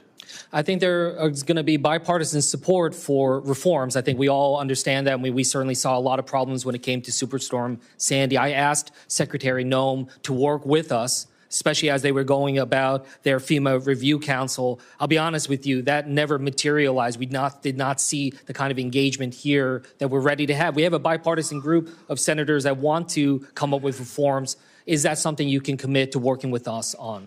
Senator, I think all of us that's been either in the House or in the Senate always complain about the outreach of agencies. I will make a commitment to you that I'm going to have the best. It's going to take a couple months to stand it up, but we're going to have a ledge affairs shop that you're going to know who the person is. We're going to work with you, but most importantly, I think everybody on this dais has my personal cell phone. That cell phone isn't going to change. And if you call me, you're going to get a response. If you text me, we're going to get a response. So when we have this FEMA Review Council report finally come out, is that something you'll come to us first and engage with us on rather than just implementing straight out from the executive branch on your own? Senator, I'm pretty sure that you guys set the policies and the mission for FEMA. So for any serious changes, it may take actually policy changes. And I will be in your office talking to you about it. I appreciate that, but we've seen a lot of significant problems happen. For instance, we saw about 2,400 staff cuts at FEMA. And again, we're not talking about the reforms, but we're talking about those that are trying to respond to these disasters every single day. So I wanted to ask if you're confirmed if you will stop these dangerous staff cuts that have reduced FEMA's disaster readiness. Senator, I'm not trying to play politics, but what's been the biggest disaster is not funding them 3 times in a year. However, some of these agencies under the current administration, not some, all of them got very bloated with having too many employees. You think there's still too many staff at FEMA? Senator, I can't answer that. When I get there, we'll be adequately staffed to respond to our nation's disasters. But it's going to take some time to get there because, like I said, people are quitting today because they're not getting paid for the 3rd time in a year, and we can't allow that to take place. I agree, and I hope that we can move forward on that. But one thing that has demonstrated a lack of priority by this administration is the fact that we never actually had a full nominee for FEMA. So I just wanted to ask, do you agree that we need an actual nominee to be a full FEMA administrator that has real experience in emergency management? Absolutely. We're already looking at some in the case that we do get confirmed, which I'm hopeful we do. We are making that a priority in each one of our agencies. But the confirmation also has to go through you, and we know. I get it, but at least we can get a be. nominee before us, and I think that that's something I hope to take away. That is a commitment you'll make. By honestly, by the experience that I've had, which has been an interesting experience, it's a lot to ask someone, and they got to be fully committed. If they go through this process, it's tough. So I would ask you if I do this, give them a fair shake. For me, a lot of you guys aren't giving me a fair shake to even earn your support. So if I bring somebody else into you, maybe you'll give them a fair shake and you'll actually work with them, because I'm going to find somebody that is capable of doing the job, that's smarter than me at doing the job, that has experience doing the job. But when they come to your office and ask for your support, don't tell them it's politics. Don't say I can't. Don't say that, hey, I supported the previous one, but I got burned on that one, so I can't support you. We'll trust, but just give them a fair opportunity, and you might actually like the person we choose. And look, it's not just about the person; it's about the policies writ large. And then look, what we saw before. For instance, Secretary Noem had this policy that required her approval for anything that was going out the door, grants, funding, when over $100,000. And I'll be honest with you, it was disastrous. It held up so much of the funding to FEMA and other parts of DHS. Senator Peters and I did a review of this. Over 1,000 FEMA contracts, grants, and disaster assistance awards were delayed. So I wanted to ask you if you can commit to revoking this $100,000 policy by Secretary Noem. Sir, we talked in your office about that, and absolutely. That's called micromanaging, and I don't know if Secretary put that in or someone else did. I'm not a micromanager. We put people in. We empower them to make decisions. What is required to come into my level will make decisions. We will have a very clear line of communication with every one of our agency's heads on their authority that is given to you that you gave to them within their parameters, and we'll discuss. But we're also going to be very responsible for the taxpayer dollars. But it's unrealistic it's just to some degree. It's just adding so much red tape, though. I mean, they've really delayed, especially when it came to disaster response down at the Texas floods. I want to switch gears here. This is something you remember we talked about, but we have this effort right now. ICE has purchased a warehouse in Roxbury, New Jersey. It's a facility the size of 8 football fields to house over 1,500 detainees. Never once did an ICE official go and talk to the local mayor, talk to the local law enforcement, assess the situation alongside the locals. So I just wanted to ask you, is that fair that DHS is imposing these types of large-scale detention facilities without local engagement and input? Sir, being from small rural Oklahoma, it's a big impact, and the community should be visited with, especially when you start taking a warehouse off. It takes it off the tax roll, which can make a huge impact, and you got to deal with impact aid if they're eligible for it. And then you got to talk about infrastructure. One thing I do know is construction. When you start talking about infrastructure on these places, a warehouse sprinkler system is much smaller than when you are housing individuals there. And if you say, I think you said the town has 60,000 people, and I believe you said this was smaller than that. Is it smaller than that? So about 22,000 people, okay, and of the which the detainees and the staff there would constitute about 10% of the population of that town. Yeah, and realistically, it's not. Most municipalities don't have the capacity in their infrastructure for waste and water. So it's important that we're talking to the communities, and if we're having additional needs, we can work with the cities, we can work with the municipalities, but we should always communicate with them. I agree with that. And this town has only 42 police officers, a volunteer fire department. Does that sound like the kind of town that has the resources to take on a warehouse of this magnitude? Sir, I don't know the circumstances behind this other than what you and I talked about. I committed to you when I visited with you in your office. We'll talk. I even said, you and I get on the phone with the mayor. If I'm confirmed, I'll make a trip out there and see it for myself, because it's a big concern of yours, and we want to address those concerns. And if it's not practical, but I also said it's got to be, there may be a specific reason why it's there. If I can't explain that to you, then that's a different story. But if there's a specific reason I can explain it to you to make it make sense, let's talk about it. But if not, then maybe we can be better partners. I'm glad that you commit to talking about it. There are some documents I asked ICE to send us about their evaluations of the warehouse. We have still yet to get it. Will you commit that that is something that we can get once? If the documents are available, yes, but I've also offered something much better. I'll go with you personally and look at it. That's something that the local community will appreciate, and I hope that you will reassess this warehouse. As I said in my opening statements, we want to protect the homeland, but we also want peace of mind and bring back confidence. This is a great honor that you have, and you have a great background, so I know you'll work your butt off in the job like you do everything else. President Trump was elected to secure our border, crack down on sanctuary cities, and keep our country safe. I want to thank the President for his leadership and Secretary Noem's help. Incredible progress has been made. Our streets are safer, our borders respected, and the jobs we've created are going to people in this country legally. Now, as a result of the Democrats' partial shutdown, in the fourth week, TSA agents are not getting paid. Everybody in the Senate's getting paid. I've had a bill since I got up here. If we don't pass budgets, we shouldn't get paid. I've had one of my Democrat colleagues say, oh, I've got a mortgage. I have to get paid. Well, think about all these people. TSA agents are not getting paid. Airlines or airport lines are in gridlock. We got FEMA grants stalling. Coast Guard counterterrorism operations are shrinking amid rising Iranian threats to our homeland. My understanding is ICE agents are getting paid, but not ICE leadership is necessarily getting paid. Last week, 2 terrorists boldly and hatefully attacked our citizens right here on our home soil, killing at least 1 person. The President's decision to stop the nuclear weapons and the ballistic missiles was a reason.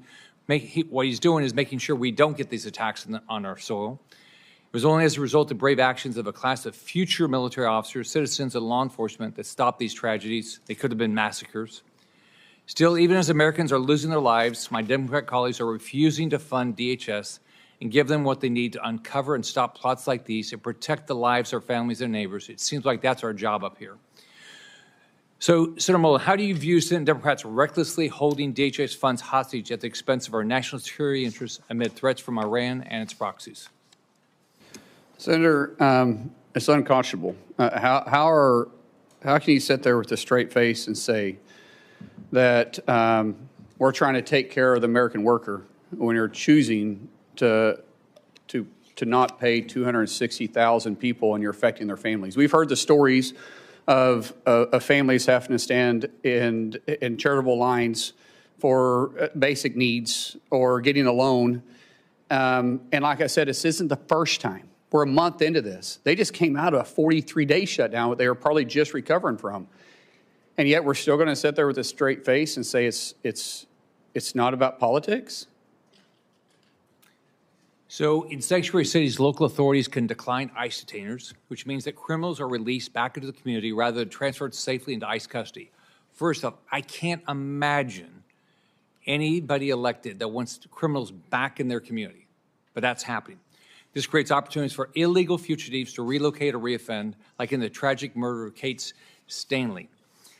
It also forces DHS officers to go into neighborhoods to root out violent criminals, which is way more dangerous for everybody. Not only does this cost the taxpayer more, but also increases the risk for everybody involved, including bystanders, DHS officers, and potential future victims. We're seeing this play out right now just a few miles away, where local officials in Fairfax, Virginia are refusing to turn over an illegal immigrant who was arrested for groping 12 underage students. And the local elected want to put that person back out in the community. That's not even here legally. Instead of turning him over to ICE, Fairfax County prosecutors are trying to get him released. This is just one example of how sanctuary city policies choose to put illegal aliens over American citizens. How do you plan to deal with sanctuary cities like Los Angeles and Chicago to remove criminal illegal aliens?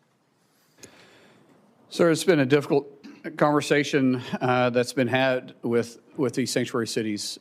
As I said going on, we don't get to choose which laws we enforce. As elected officials, you shouldn't choose which laws you enforce. We're not asking them to go out there and enforce immigration. We're just saying, be good partners with us. If we've got to serve judicial warrants, let us go serve the judicial warrants. If you pull over somebody that's wanted, that's in the country illegally, and it's a municipality, we're saying just hold them. At least let us do a background check on them and see who they are. and working with the municipalities are going to be vitally important, but also you've got to take a look at if they're not willing to enforce federal law and work with us, then where's the taxpayer dollars going to? And ideally, I would like to go in there and talk to the mayors. I'd like to go in there and talk to the sheriffs, talk to the police chiefs, say, what is your concerns? How can we get past this? Because the president has made it very clear he wants to protect the streets for every American. He wants to restore law and order to every city. I don't think that should be controversial.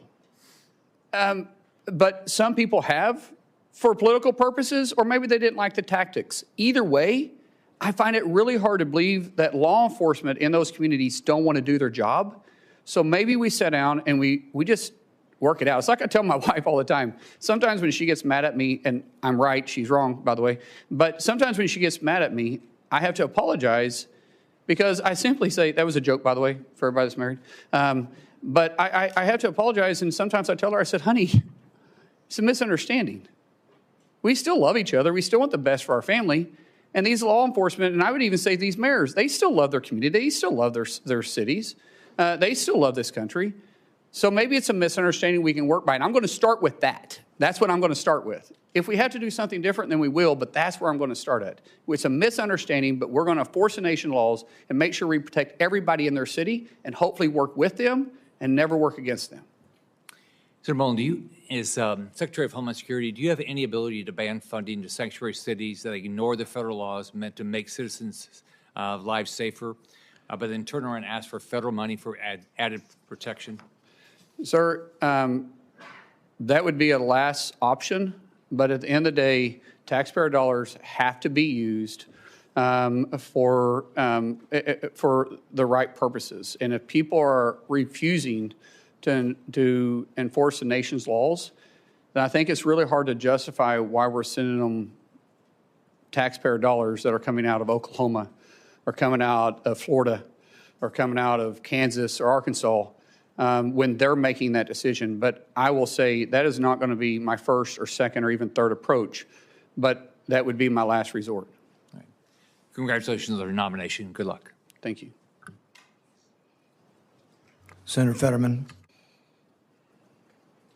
Thank you, Mr. Chairman. So, hello, Senator Mullin. Thank you for coming in today. So, Americans don't like chaos, you know. America definitely didn't like the kinds of chaos during the Biden administration at the border.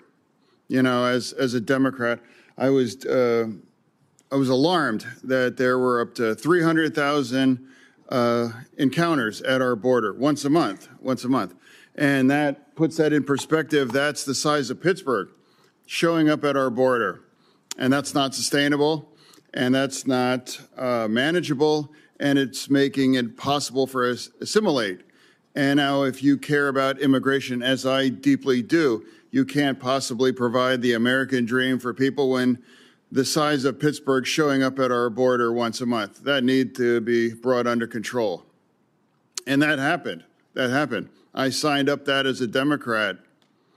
The second part is rounding up all of the criminals and deport them. You know, I can't imagine why we can't agree with that as well, too. That's another thing that I signed up. One name that often doesn't come from my side is Laken Riley. I agree for Renee Good, and I agree for Alex Petty, but I also deeply, deeply agree for Laken Riley and their family. And now all three were failures of our government there in that circumstances. And as I was proud to be the co-sponsor of the Laken Riley bill, because we have to address that. Two things must be true here. We need to have a secure border, and we have to round up and deport every single criminal in our nation. I can't imagine why that's critical or controversial for anybody, you know. So I'm trying to find a way forward. And now you and I have had conversations on this, and that's your commitment to focus on those things. I believe that's effective, accurate, correct? Yes, sir. Yeah. And now another thing. I know there's a lot of hard personal feelings here, and absolutely, it's terrible what's happened, and political violence. I mean, it's rampant. So now, but also, President O'Brien's here not for round two. He's here because he fully supports your correct. Yeah, round three. Okay. Yeah. So it's about letting it go and moving on. And I've done that too. When I was in the hospital and things were touch and go, I know there were unkind things said about me, but I can just say that it's better to just let it all go and to find a way forward. That's the time that we're in right now in our country on that. Now, people might describe you in those kinds of moments, but I'm going to describe you. We got a chance to get to know better when we joined a Codel to Turks and Caicos, correct? Yes, sir. Yeah, and we did that. We did that because Americans were looking at over a decade in prison because they had a couple random bullets in their luggage. And those Americans ran the gamut of a black grandmother from Florida, I believe, and Pennsylvania, that live in Western Pennsylvania, that I did, and I was able to welcome him at the airport when he returned there. So that was about a commitment to working together. Imagine, just because a couple random bullets accidentally, they were looking at over a decade in prison. Now, we worked together, and now not one single American really faced that kinds of thing. So that's about committed to working together. So now, and also as a Democrat, that I made me the only Democrat that refused to shutting our DHS down. Some people might say that doesn't mean I have any less commitment to reform ICE. That's just categorically not true. But it's a strange devotion. I don't understand why you would shut the entire agency down just because you want those kind of reforms on ICE that has absolutely no impact on ICE and doesn't force any of those things. I refuse to do that, and I refuse to punish those union members that are working. And now especially parts of that, it's true. It's like the cybersecurity agency is part of DHS? Yes, sir.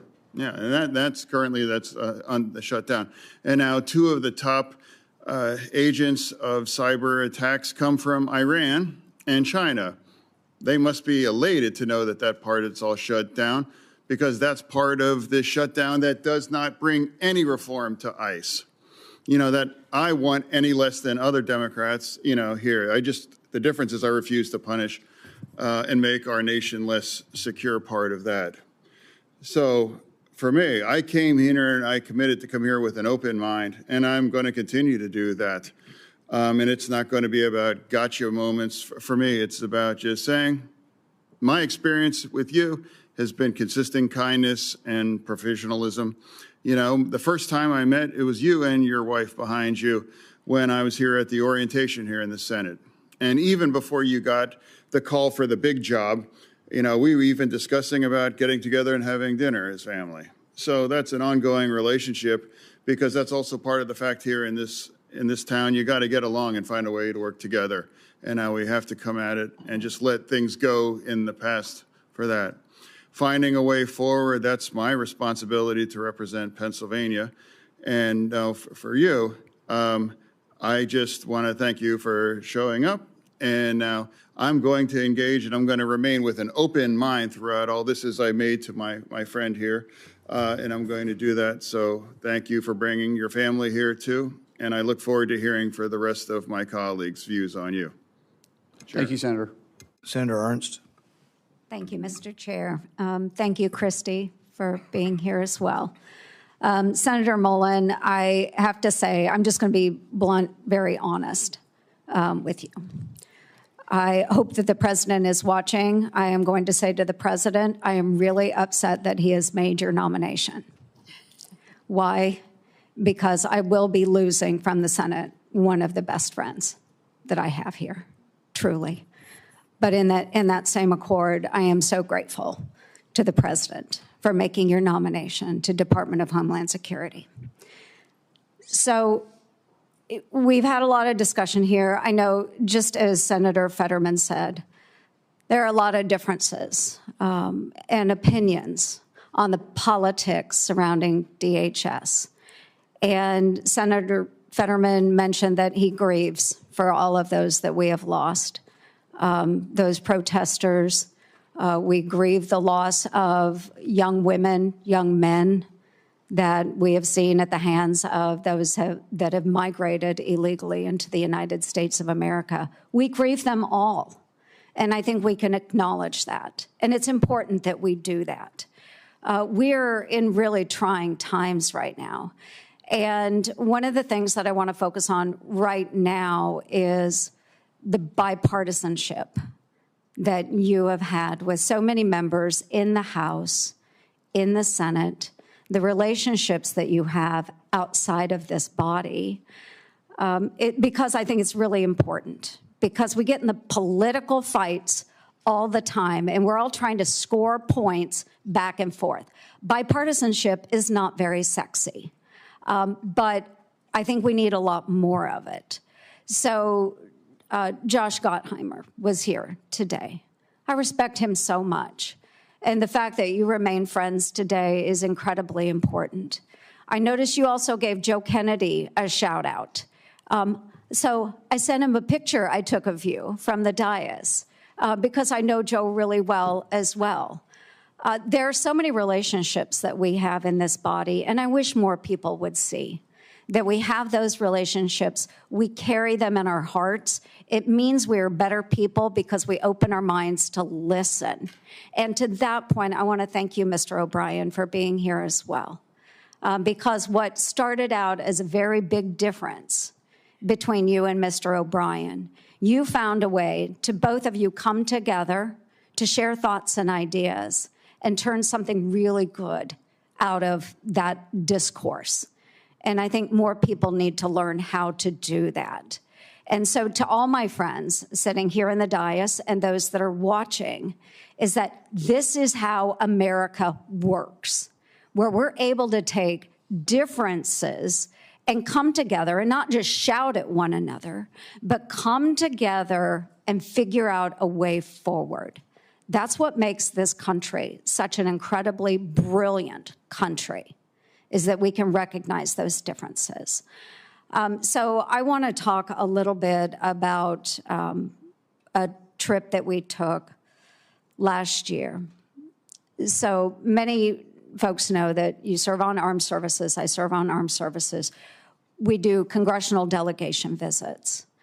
And a little over a year ago, or about a year ago, Senator Mullin led a congressional delegation visit into a country that had not been visited by an official delegation trip in 15 years.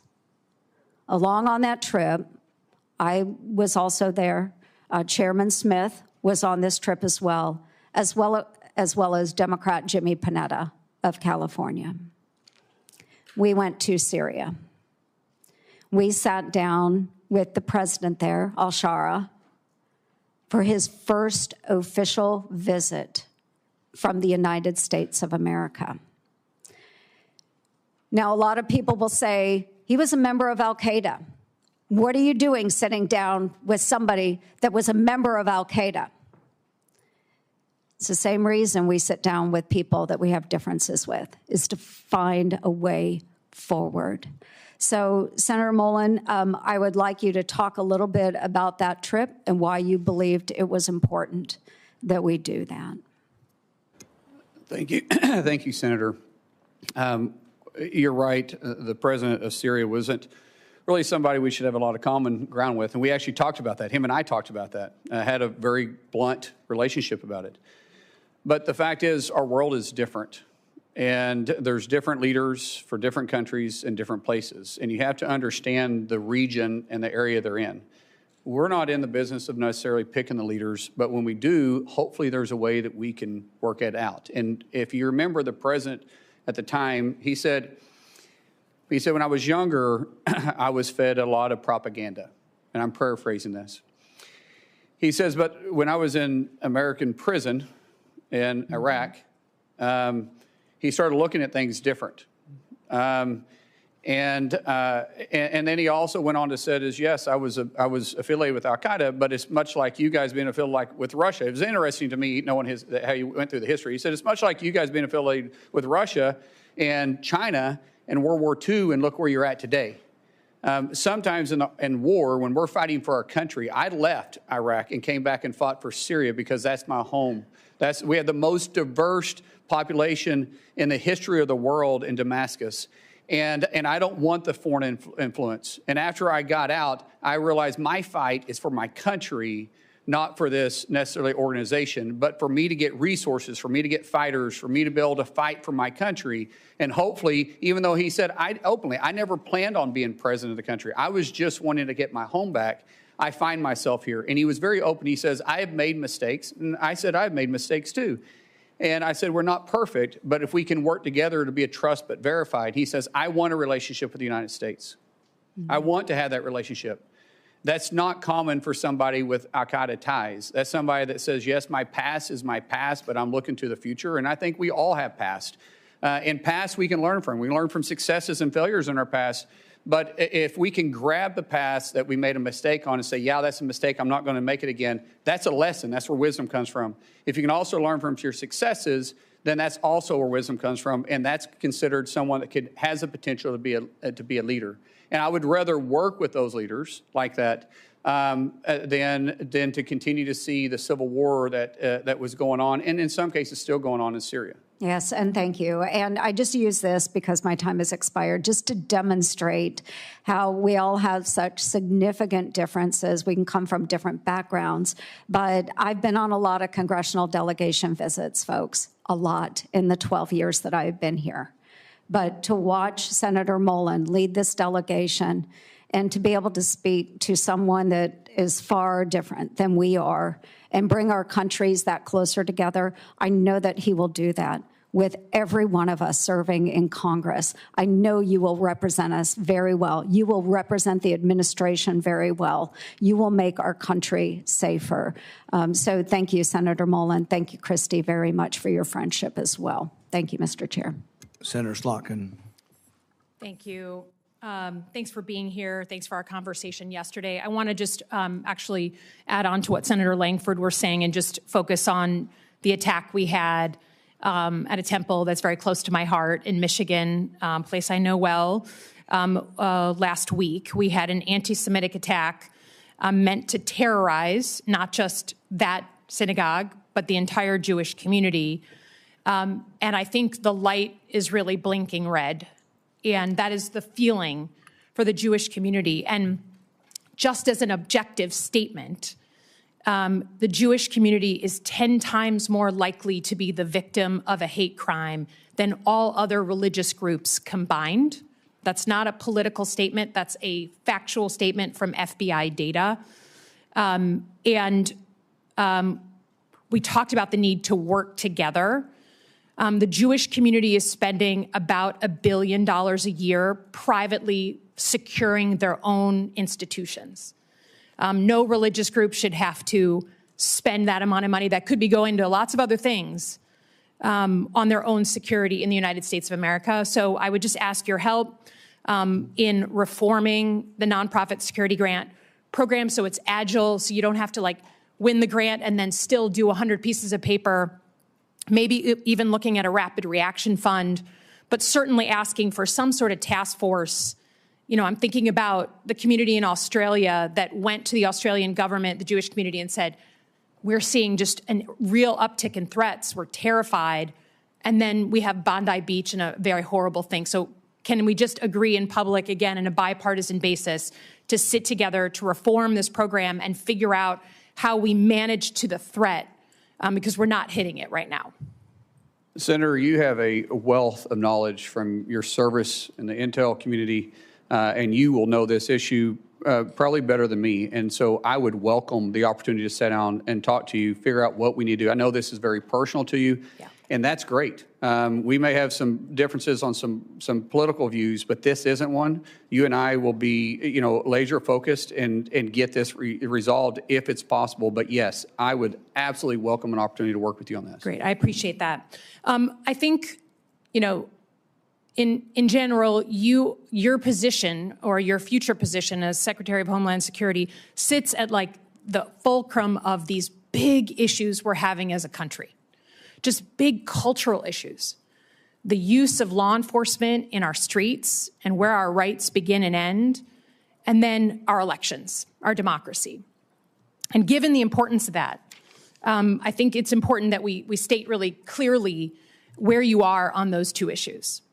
I think first and foremost on the use of ICE. My state voted for Donald Trump in 2024.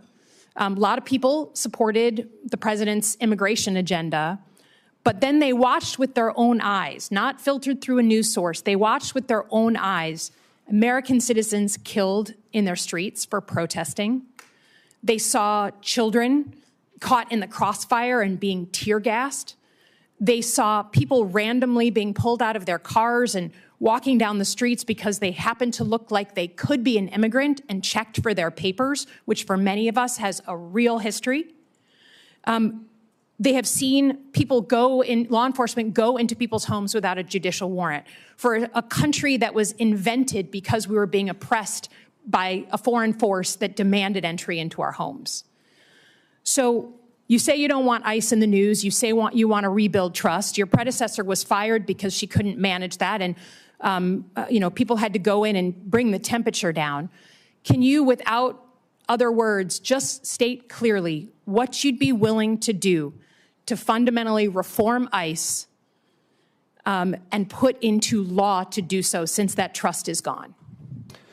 Ma'am, as you know, I can't make the law. You guys make that for me. But you're going to be the secretary. Yes, I agree, but I can't make the law. I can work within the parameters. But tell us what you'd be willing to put into law. So right now, the law that I work into is your guys' decision. We'll work through that. But I do believe there is a better approach. And I think working with municipalities, I would love to see ICE become a transport more than the front line.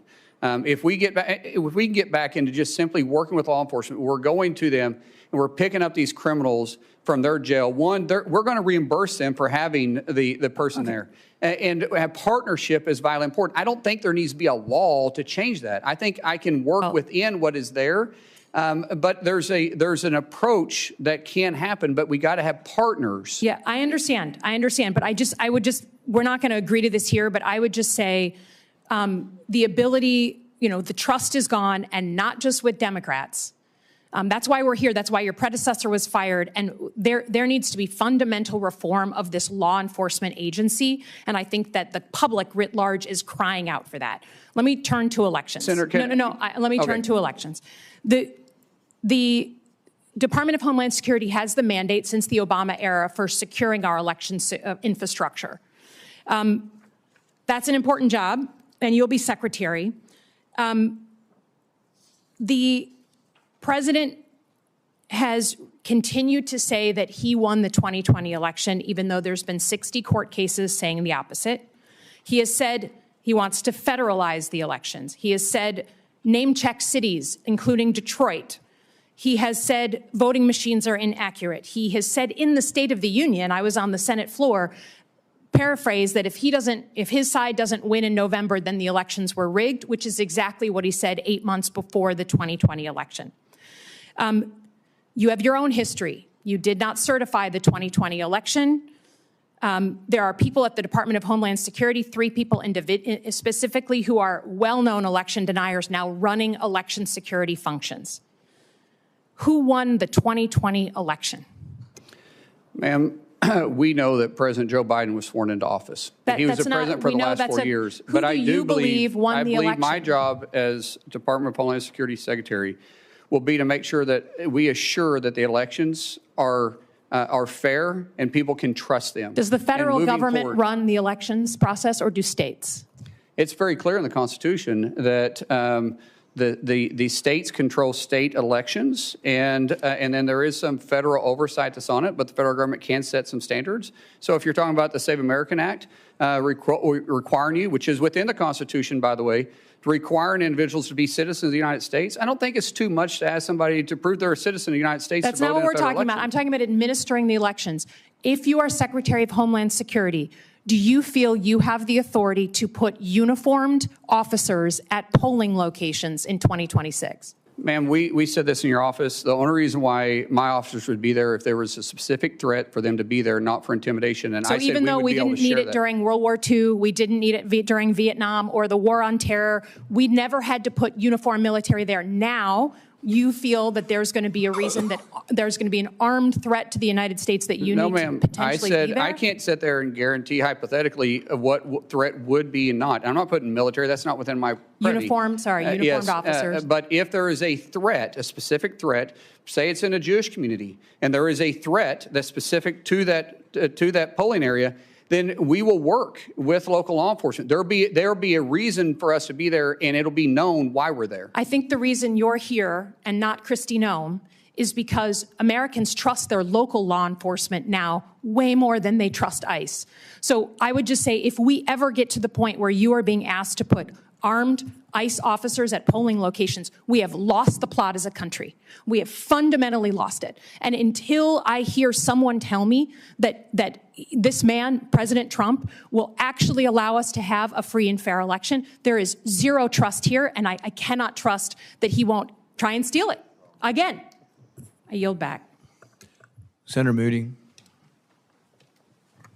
Thank you, Mr. Chairman, and congratulations on your nomination. Congratulations to your family. I can't think of a better person at this moment in time to lead such an important agency. Talking about Americans trusting their local law enforcement, I think that is true.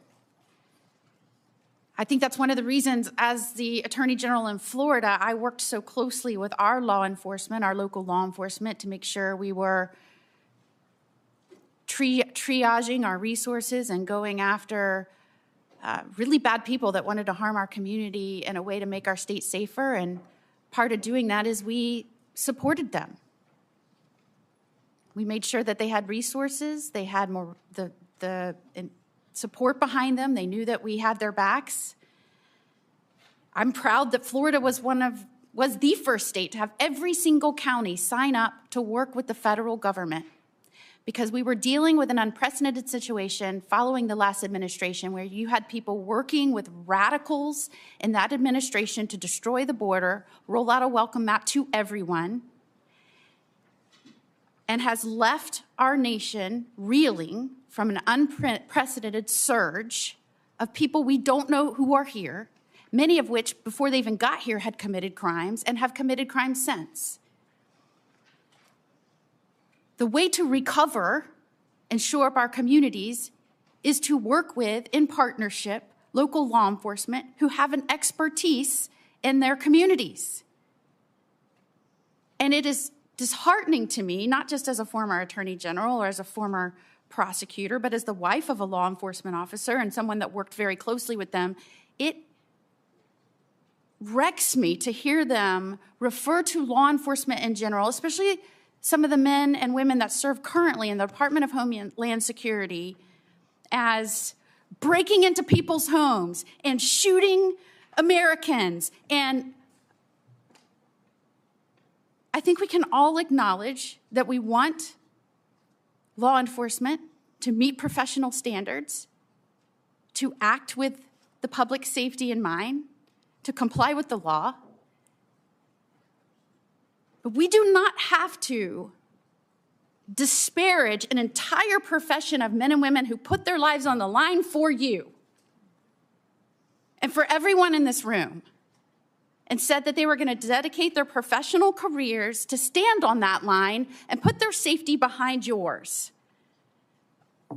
When President Trump got in office, so many of these states on the Democratic side said, I will never work with that man to come in and correct and rid the communities of people that are going to do it harm.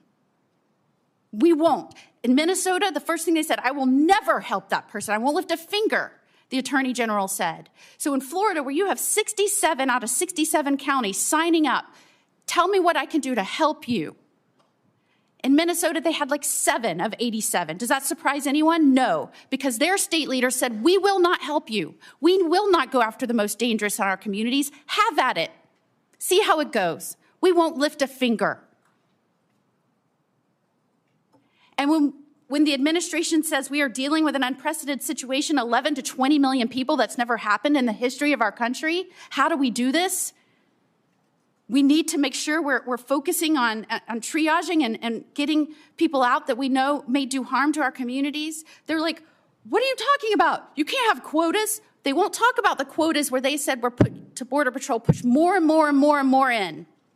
However you need to do it. Don't tell us how we can stop this influx or this surge. Tell us how we can push more in. They won't talk about that. And they want to tell you about focusing on children that are here, that are now here. Yes, you need to do that. As somebody that has pushed to protecting children and fought against trafficking with law enforcement's help, yes, you need to do that. But I loved how you said, let's talk about the tens of thousands of children that the federal government helped traffic under the Biden administration that we lost. And when they were made aware of it, they ignored it. You will now have to take over an agency that is charged with cleaning up a disaster, a danger. The Biden administration did that. I cannot think of a better person, someone who acts passionately and fiercely fights for the people he loves, and someone who loves this country and thinks of other people before himself. I am telling you, in Congress, there are all kinds of personality types. But this man came up to me time and time again as the newest United States Senator and said, what can I do to help you? How can we make this place work? How can we get this done? And I look over the course of your life, you left school when your father got sick to go help your family business. That's the kind of person you are. The kind of person that stands up for every person in this office. That's the kind of person, passionate, fierce, a fighter, loyal. That's who I want now protecting this country at the head of the Department of Homeland Security. You said in your testimony, I'll fight for your family just as I fight for mine. Tell me about that personality trait and how you think that will help the Department of Homeland Security in this unprecedented time where the last administration, the last president of the United States abandoned his role to secure this country. Tell me how you bring the personality and your character traits to this role. It's the way I was raised. It's the way my my dad raised us, the way my mom raised us, the way they were raised. We love this country. Think about it. I'm getting to live the American dream. You're telling me a kid from West Oklahoma with a speech impediment would ever be able to be here? That only happens in America. Only in America. And we all probably have the same type of dreams because none of us have royal blood. Maybe some of your parents might have served in public office or not. Mine most certainly did not. And the fact that I'm here, my goodness. That's why people want to come to our country, because they want the American dream. And I want everybody to have the same opportunity that I have, but we have to secure the homeland. We have to make sure that they feel safe stepping out and being in the public eye. We got to make sure that people can have a peace of mind and trust our government. And right now there's a mistrust in our government. I think we have an opportunity to maybe work on that. I meant it when I say that I hope in 6 months we're not. I can't guarantee it because the news choose what they're going to run, but I hope that I'm not on the news every 6 months or 6 months from now every day. I hope DHS is just able to be laser focused on doing their job and isn't controversial about taking care of the homeland. I hope people have confidence in our agency again, and I'm going to work every day to restore that. And you'll bring that same passion and zeal and protective instinct to protect every family and every community, working with local law enforcement because they know how to approach in a safe manner their communities. Nobody will take care of their backyard better than the individual. Senator Gallego. Thank you, Chairman. Hello, neighbor. How you doing? Easy day. Hey, brother. Good to see you. So some very specific questions. What is the primary mission of Homeland Security investigations? From the IG or from us? I'm sorry, from Homeland Security Department. There's HSI is within Homeland Right. Security. What is their primary mission? Well, it's not a trick question either. No, I understand that. And every agency, sir, we have specific missions that we are targeted to look at our aspect of protecting the homeland. And different directions have different paths. And in different agencies, region-wide, there are 22 of them there. We all need to be in the same boat, row in the same direction, working for one common goal. And as I said, that's protect the homeland, bring peace of mind, and secure the confidence of the American people. Okay, so HSI, and I've being from Arizona, we're very familiar with CBP, ICE, and HSI. HSI specifically is very important because they specialize in dealing with human trafficking, human smuggling, counterfeit, bank fraud, things of that nature. Actually, I have a lot of friends that have worked for them forever. The reason I bring this up is because there is confirmed reports that the Secretary of Homeland Security has ordered HSI agents, pull them off what I just told you were very important missions, to go to Arizona and investigate the 2020 election results, right? That's a very big concern of mine because these agents should be doing the work they're doing. A lot of them already are, field ICE agents instead of actually doing these long-term investigations. But now they're not even doing the ICE enforcement. They're literally going back and looking into conspiracy theories. So, for my experience and seeing you both on the House and the Senate, do you believe that Joe Biden won Arizona in the 2020 presidential election? The reason I ask is because, again, you're potentially deploying HSI agents to Arizona to check a result using our taxpayer dollars to follow up on a conspiracy theory. Sir, I'm not familiar with what the former secretary did here, and nor I'm here to debate what happened in 2020. I do know that there's an opportunity to look at 2020 and make sure that anything that went wrong we can fix moving forward, because what we wanted to make sure is that in the next election, be it the midterms or in 2028, the American people trust our election system. Trust is vitally important. I want to always look at past mistakes and past successes, because I've addressed this multiple times, and I know everybody's busy here, and I know you didn't get to hear me earlier. But Senator, I think we can always do better, and I want to do that. Just like you and I, we've worked on immigration issues before, but because we both know we can do it better. But you're talking about perspective. I'm talking about going back, and the fact that we're using Homeland Security funds, investigators that should be using their time and value more to check onto something that, by the way, had multiple independent audits, even one run by the Senate Republican and Senate State House representatives that passed, accuracy tests, hand counts, 14 court cases that were confirmed that Biden won in my state. And so when I have personal friends that are HSI agents, friends that I know are telling me they are now being diverted from their duties, and what they're doing is they're instead of investigating child sex trafficking, child abusers, drug traffickers, which I don't disagree, we have not been doing the best at, and certainly I think a lot of that was under the Biden administration, did not do that sufficiently. But now instead of it not being done, now we have the opposite, where some of these best trained people are being ordered by somebody within the chain of command of the White House, which I get to question later, to go investigate this false this false conspiracy theory, right? And like, as much as, for me, a concern of mine, because, I do know you very personally, and we got into work together. I think you're an upstanding guy, and I reject this idea that you're not qualified for this job 100%. But when it comes to something as existential as this, that's when I have to start questioning, like, are you going to be in charge of a department that's going to say, you know what, HSI should not be used for this? As a matter of fact, no one in the Department of Homeland Security should be used to do and investigate an election conspiracy. So that's, what I want to communicate on this is, like, I really urge you just to end the investigation. There's no reason why we need to go really getting back to 2020. There certainly isn't any reason why we should be using these highly trained professionals that should be going after some horrible people to be investigating conspiracy theories that have been litigated multiple times and put them back where they were.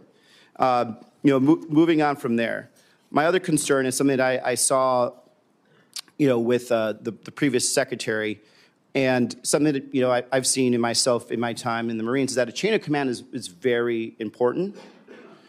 I don't believe there was a real chain of command that was in the Secretary of Homeland Security. And when I say that, it's because I think Stephen Miller was the person that was actually calling the shots there, and you could see the results of what occurred. You had men and women in ICE and CBP that felt that they were unaccountable, talking to actual ICE and CBP agents from Arizona that got deployed to Minnesota. They don't know who really was in their chain of command. They didn't have operational orders. A lot of them did not understand, how to actually engage with the public at all.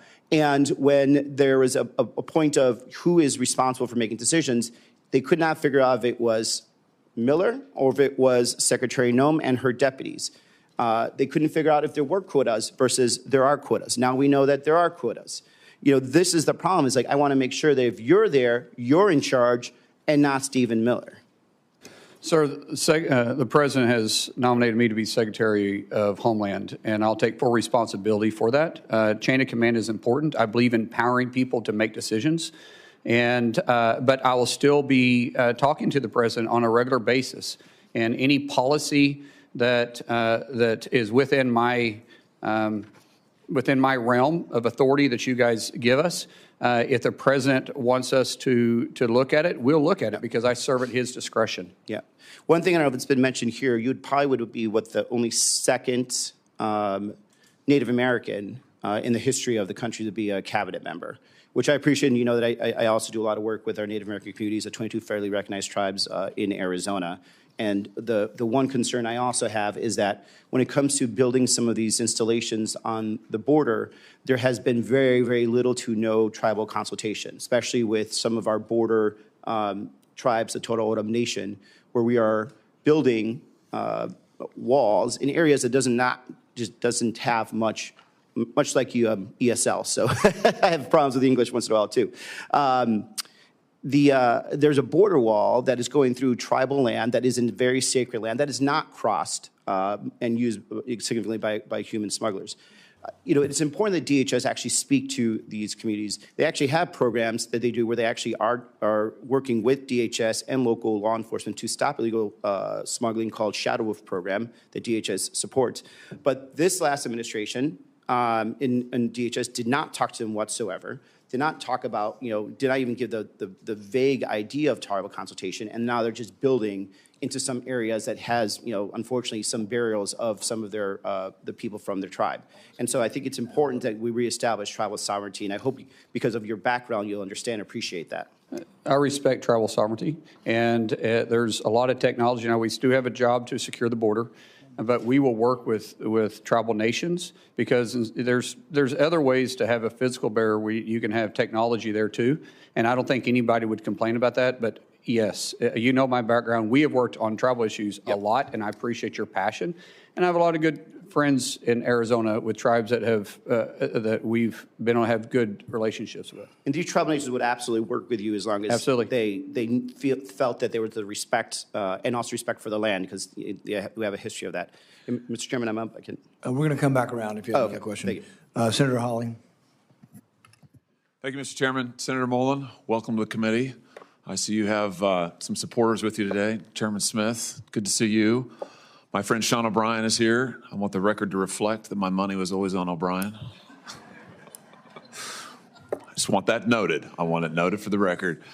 Senator Mullin, let me ask you this. In your own words, could you tell us just in capsule form, what is it that DHS, what's the mission of DHS as you understand it, as you would put it, as you would explain it?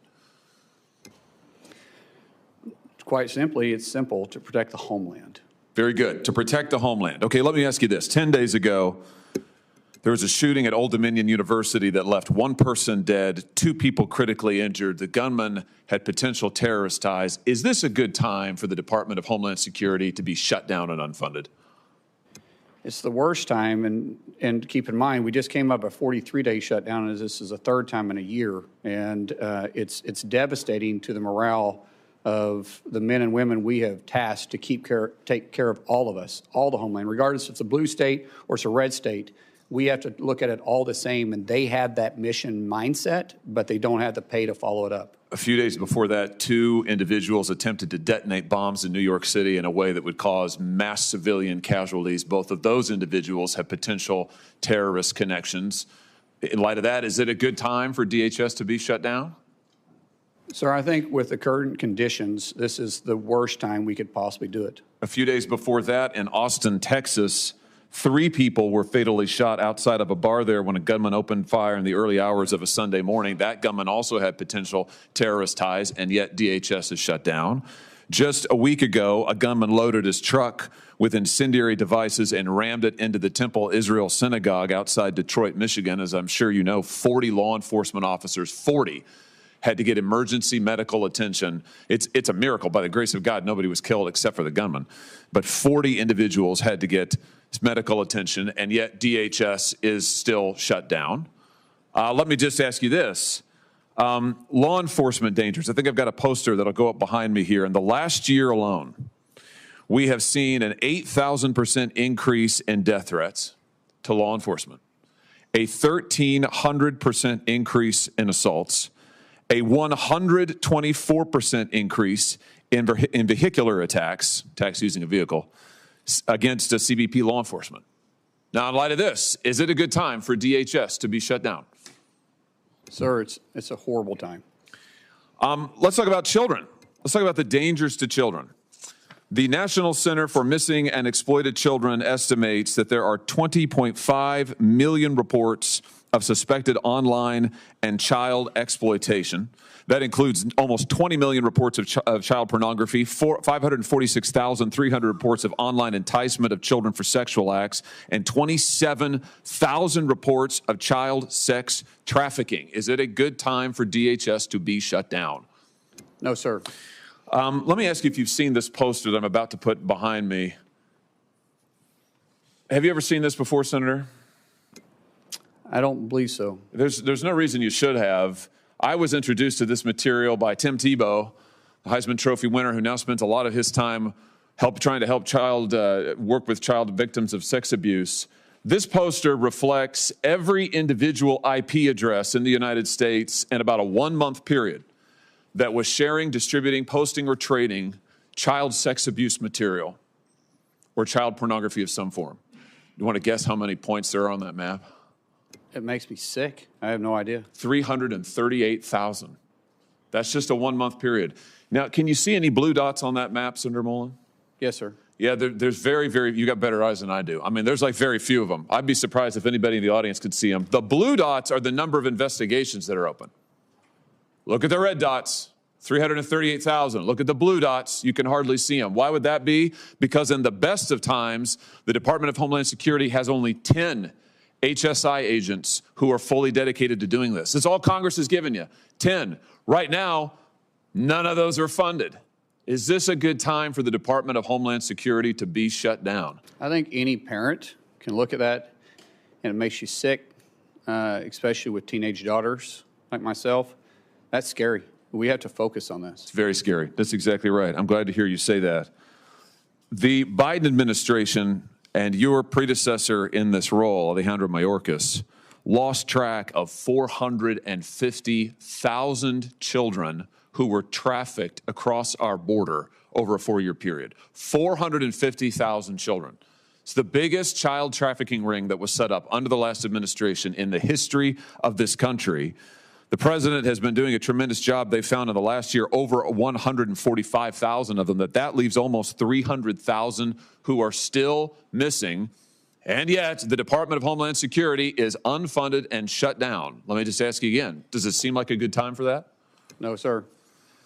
Let's talk a little bit about the challenges that are being faced by people across the country who are facing natural disasters, as we have in my home state of Missouri. We had major tornadoes rip through Missouri last spring, all across the state, particularly concentrated in the eastern part of the state, the St. Louis area, southeast Missouri. We have thousands of people who are without power, who lost their homes, many who were injured. We have had much disaster aid approved by FEMA, but we're still waiting for some of that aid to get to us. And now FEMA is shut down. So I've got thousands of people in Missouri who are awaiting the aid that the president has approved, by the way, and that FEMA has approved, but that's in the process of coming to the state. I've got probably hundreds of people who are not able to go back to their homes and who are applying for individual assistance that hasn't yet been processed by FEMA. And now they're being told, well, sorry, there's nothing we can do because FEMA shut down. Does this seem like a good time for DHS and FEMA to be shut down? No, sir. In any airport in the country right now, if you go and look, you will find hours, backups of 4 and 5 hours. You'll find TSA agents. You alluded to this earlier, Senator. Over 10% of TSA agents now are not able to come to the job. Why? Because they make on average $45,000 a year. They can't afford their rent. They can't afford to buy groceries for their kids. They've missed now 2 paychecks. This is endangering the security of our flyers. It's endangering the security of our airports.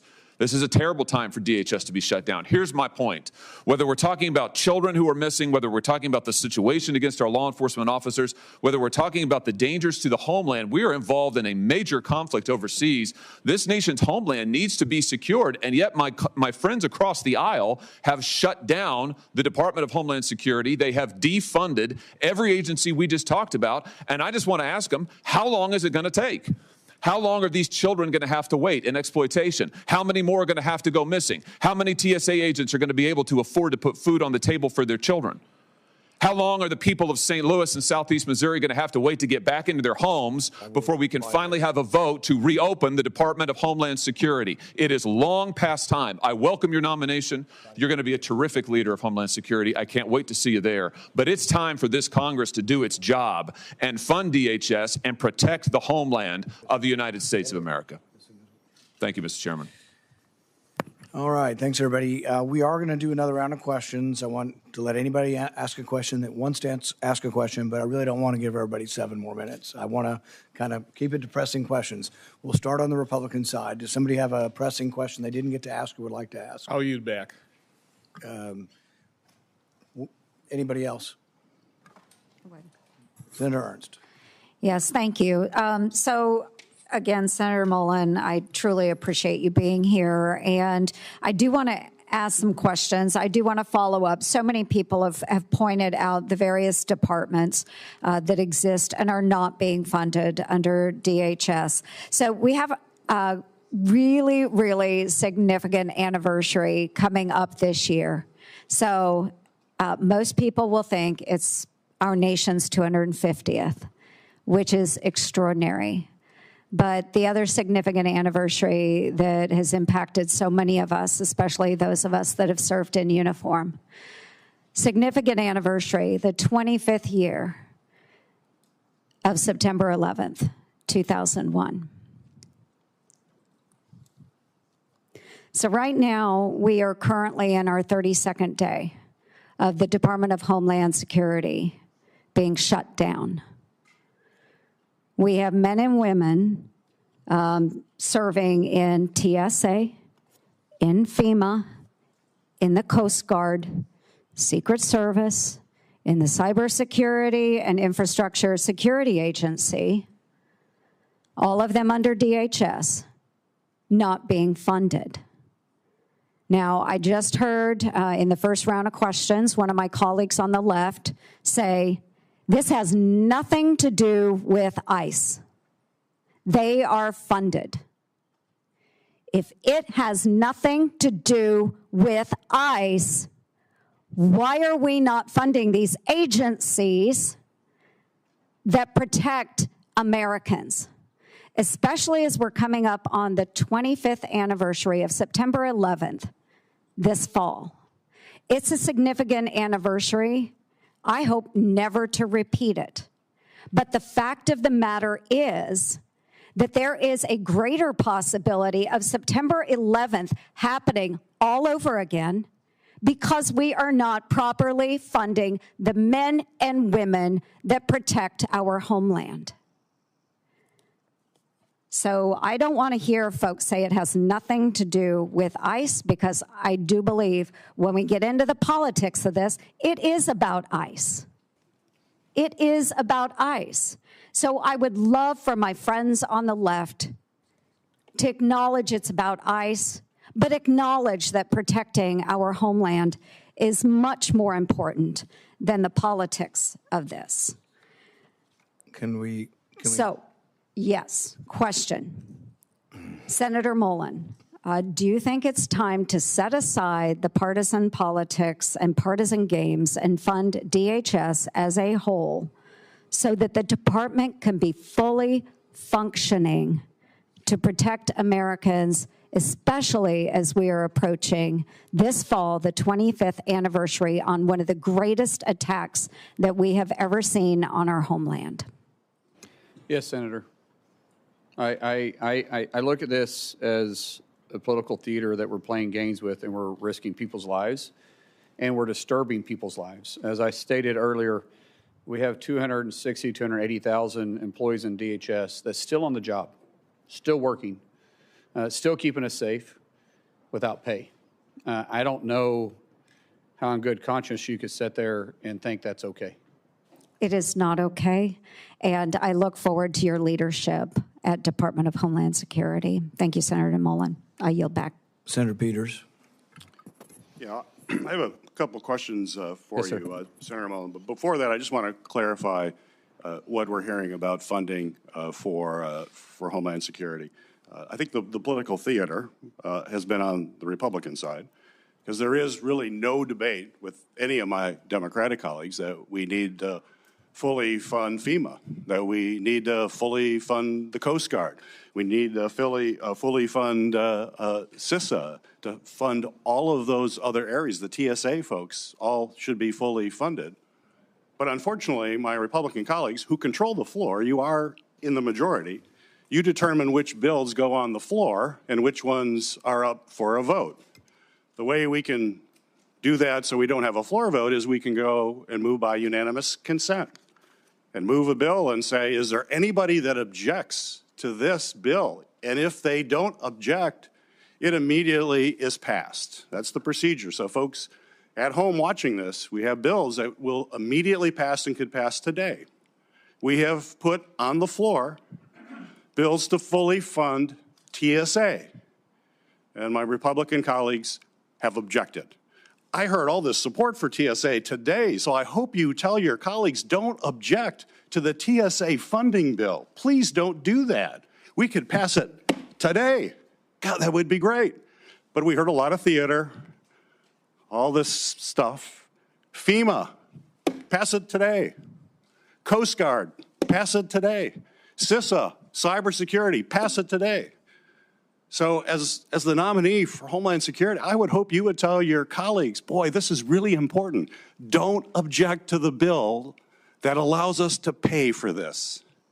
Now, granted, the CBP and ICE are not in there because we are around negotiating about making sure that there are guardrails in place so that local or that federal agents have to abide by the same rules as local police. You know, when I go home and I say that, everybody says, really? They don't have to do that now? I'm like, no. But Republicans are going to hold TSA hostage. They're going to hold Coast Guard hostage. They're going to hold FEMA, CISA. They're going to hold it all hostage because they don't want to give any ground on making sure we just have common sense guidelines. We have a solution for that. Pass the bills for all of these other agencies. Pass them. They can happen today. We've tried for the last 2 weeks, and my Republican colleagues object. Don't object anymore. And then let's focus on trying to come together. And I appreciate your comments about how we come together. Let's come together and figure out how we put common sense guidelines in place for federal agents that are operating in our communities. You've expressed an interest in doing that today, and I take you at your word for that. So let's do that. But let's not make TSA a hostage in this whole thing. Let's pass the bills. We can do it. So I heard it. I heard HSI funding from one of my colleagues here. I want to be clear, HSI is funded because both CBP and ICE are fully funded because of the big bill that passed last year. So that funding isn't even in jeopardy. What's in jeopardy, we can fix today. All the things that are not being funded, we can fund today. And every single Democrat is for it. There's only one Republican. It only takes one Republican to object, and apparently that keeps happening. I'd talk to that one Republican and say, stop objecting to this. If you truly all believe in that, stop objecting to it. HSI is getting money now because of the big bill, But what's the problem with HSI? And I agree with my colleague with child exploitation. I'm going to be at the top of the list when it comes to making sure we're doing as much as we can to stop that. But unfortunately, this administration has actually transferred all those HSI people to immigration enforcement. They're not even doing what they were supposed to be doing. So I would hope if you are confirmed, you will bring those folks back to their role that my colleague says is so important, which I agree with. But why did the administration send them off to immigration work then? Apparently, the administration doesn't think it's as important as my colleague. And I just want to wrap up here. Questions that we had related to your bio. And the biography is important. And it's important that we fully understand how you're presenting yourself. And if there are any ambiguities, we want to work that out. On March 11th, I sent you a letter asking for information about any activity related to any special assignment, which you talked about here today, that you have been involved in. There was no exception for official travel or any of that. We just asked any of these special assignments that you have talked about. You responded to the committee in that letter by saying my voluntary work included special assignments outside of DOD, was that I offered support and mentorship from a Christian perspective to both Afghans that supported our efforts and other personnel that served in war zones. You stated your special assignments occurred intermittently between 2006 and 11. My letter did not exclude official travel, and it also gave you explicit instructions in that letter for providing classified information, how we could do that, and do it in a way that protects that classified information. You didn't provide any of that. And today is the first time that I'm hearing about your classified activities from 2015 to 16. Quite frankly, as we've had these conversations, you have not been forthcoming with me or this committee. The story always seems to evolve, to kind of change. And as you know, candor, honesty, transparency are absolutely critical, particularly at this time to try to build trust as the Secretary of Homeland Security. So we have to clear this up. We feel pretty strongly we have to understand exactly what this is, especially with all your public comments that have raised a lot of questions. We've checked. The SCIF is available. We're going to go in the, we would love to have you come to the SCIF and tell us exactly what you're talking about. I think that'll put my colleagues' mind at peace. Would you be willing to go to the SCIF this afternoon and tell us the classified activities you're talking about? Sir, I think this committee made it very clear with the paperwork they gave me that I do not have to disclose my my official travel. That was part of the documents. And it went over 2 or 3 times. I complied with exactly what the committee said. And there is no statement for, or no area for mission work and mentorship. That was a volunteer basis that I did on my own time. And it was very specific over and over again that you don't have to claim official travel. We want to know what this supposed classified work was. We have real questions about it. I asked the FBI yesterday, I said, and if someone had appeared in any classified document, any document, would that be in this report? And they said yes. I said, well, I don't see anything for Senator Mullin. Why is that? They said nothing showed up. We queried the Department of State, the Department of Defense, other intel folks. So you're in no classified document that the federal government has, according to the FBI, and yet you're telling me you did all this classified work. I don't understand how that recognizes. Sir, I didn't say all. I was very clear with what I said. I get what you're trying to get to here, and that's fine. But I complied with everything the document said, and it was official travel, and it was a classified trip. Well, let me just chime in on this. I've agreed. This is the fastest hearing anyone's ever had. This will be the fastest vote anyone's ever had. And that's despite my qualms and problems with your nomination. And I'm willing to do that. But when the FBI came to my office, I asked them if you had done any kind of work for the CIA, the DOD, or any other. I haven't. Let me finish. Any of these kind of agencies or any kind of classified work. And they said the way it works is you would have a separate folder if you'd been involved in classified missions somewhere, and we would get to see the folder, and then we wouldn't talk about it. We would look at it privately, and we would know what you're referring to. So it's confusing to us because there may have been some papers that said your official trips were excluded. I don't know which ones were and weren't, but you've now mentioned today that you have activities you've done. And so I think it would be easy, and I'm still willing to have the vote tomorrow, but I can cancel the vote tomorrow. I'm still willing to have the vote, get this done, and get it over with. But I think that just to make clear, and it doesn't sound like it's a secret you're too concerned about divulging, if you would to spend an hour and go to the SCIF or 30 minutes and just tell both the ranking member and the other, and it would be private and it won't be revealed, I think it would get this over with and we wouldn't have a complaint about going ahead with the vote tomorrow. I have no issue with that if you guys get cleared on it, because way my understanding was there was only 4 people read in it, and it was a special program inside the House. Just like I wasn't on Intel at the time, I'm not saying I was, but I have no issue with that at all. I would welcome being brought up. It was very unique, and that fun. would be on you. We're not going to try to figure out who the 4 people are and whether we can have approval to it. And I don't but if you're doing something that important, really it probably ought to be revealed and discussed in a classified manner. Senator, or Chairman, it's not on me to. I don't have the authority to do that. This is why I said I was very clear. Sorry that I never talked specific dates or locations on this, and so I have zero issue with talking about it. But do it this afternoon. I don't have clearance to talk about this afternoon. I don't. It's So not me to release. This is a legislative program. This is a program that Congress assigned you to. Yes, this was within my official duties. Who assigned it to you? Sir, that's not for me to talk to you about on this. I'm sorry. This isn't a classified setting. I'm sorry. I'm not trying to be ugly. You know how classified situations work. Which agency classified it? It wasn't an agency. It was done here, well, in the House on the time. The House classified it. I'm assuming. I wasn't on Intel. We're just not really aware of how the House classifies things. I have no idea. I know every time we spoke about this, we had to go to the SCIF and visit about it. But I know there was a paper that I had to sign before it even started, and I may be wrong. There may be more than 4, but I know it was only me and 3 other people that ever discussed it. So secret that we can't know about it. I would think that there'd be some paperwork in the SCIF that they should show us saying this is so top secret and this was made classified. I have no problem. You're welcome to go to the House. This started in 2015. It ended in little late in 2016. I have nothing to hide on this. This is too easy. I would really enjoy sitting there and have a conversation with you because I don't want you to have a question my character on this. So that's very simple for me, but I can't make that authorization. You guys know that. Well, it's a little difficult for us to go ask about a program that has no name, and we have nobody that we know to talk to about it. So I don't know how we would begin doing this without your cooperation.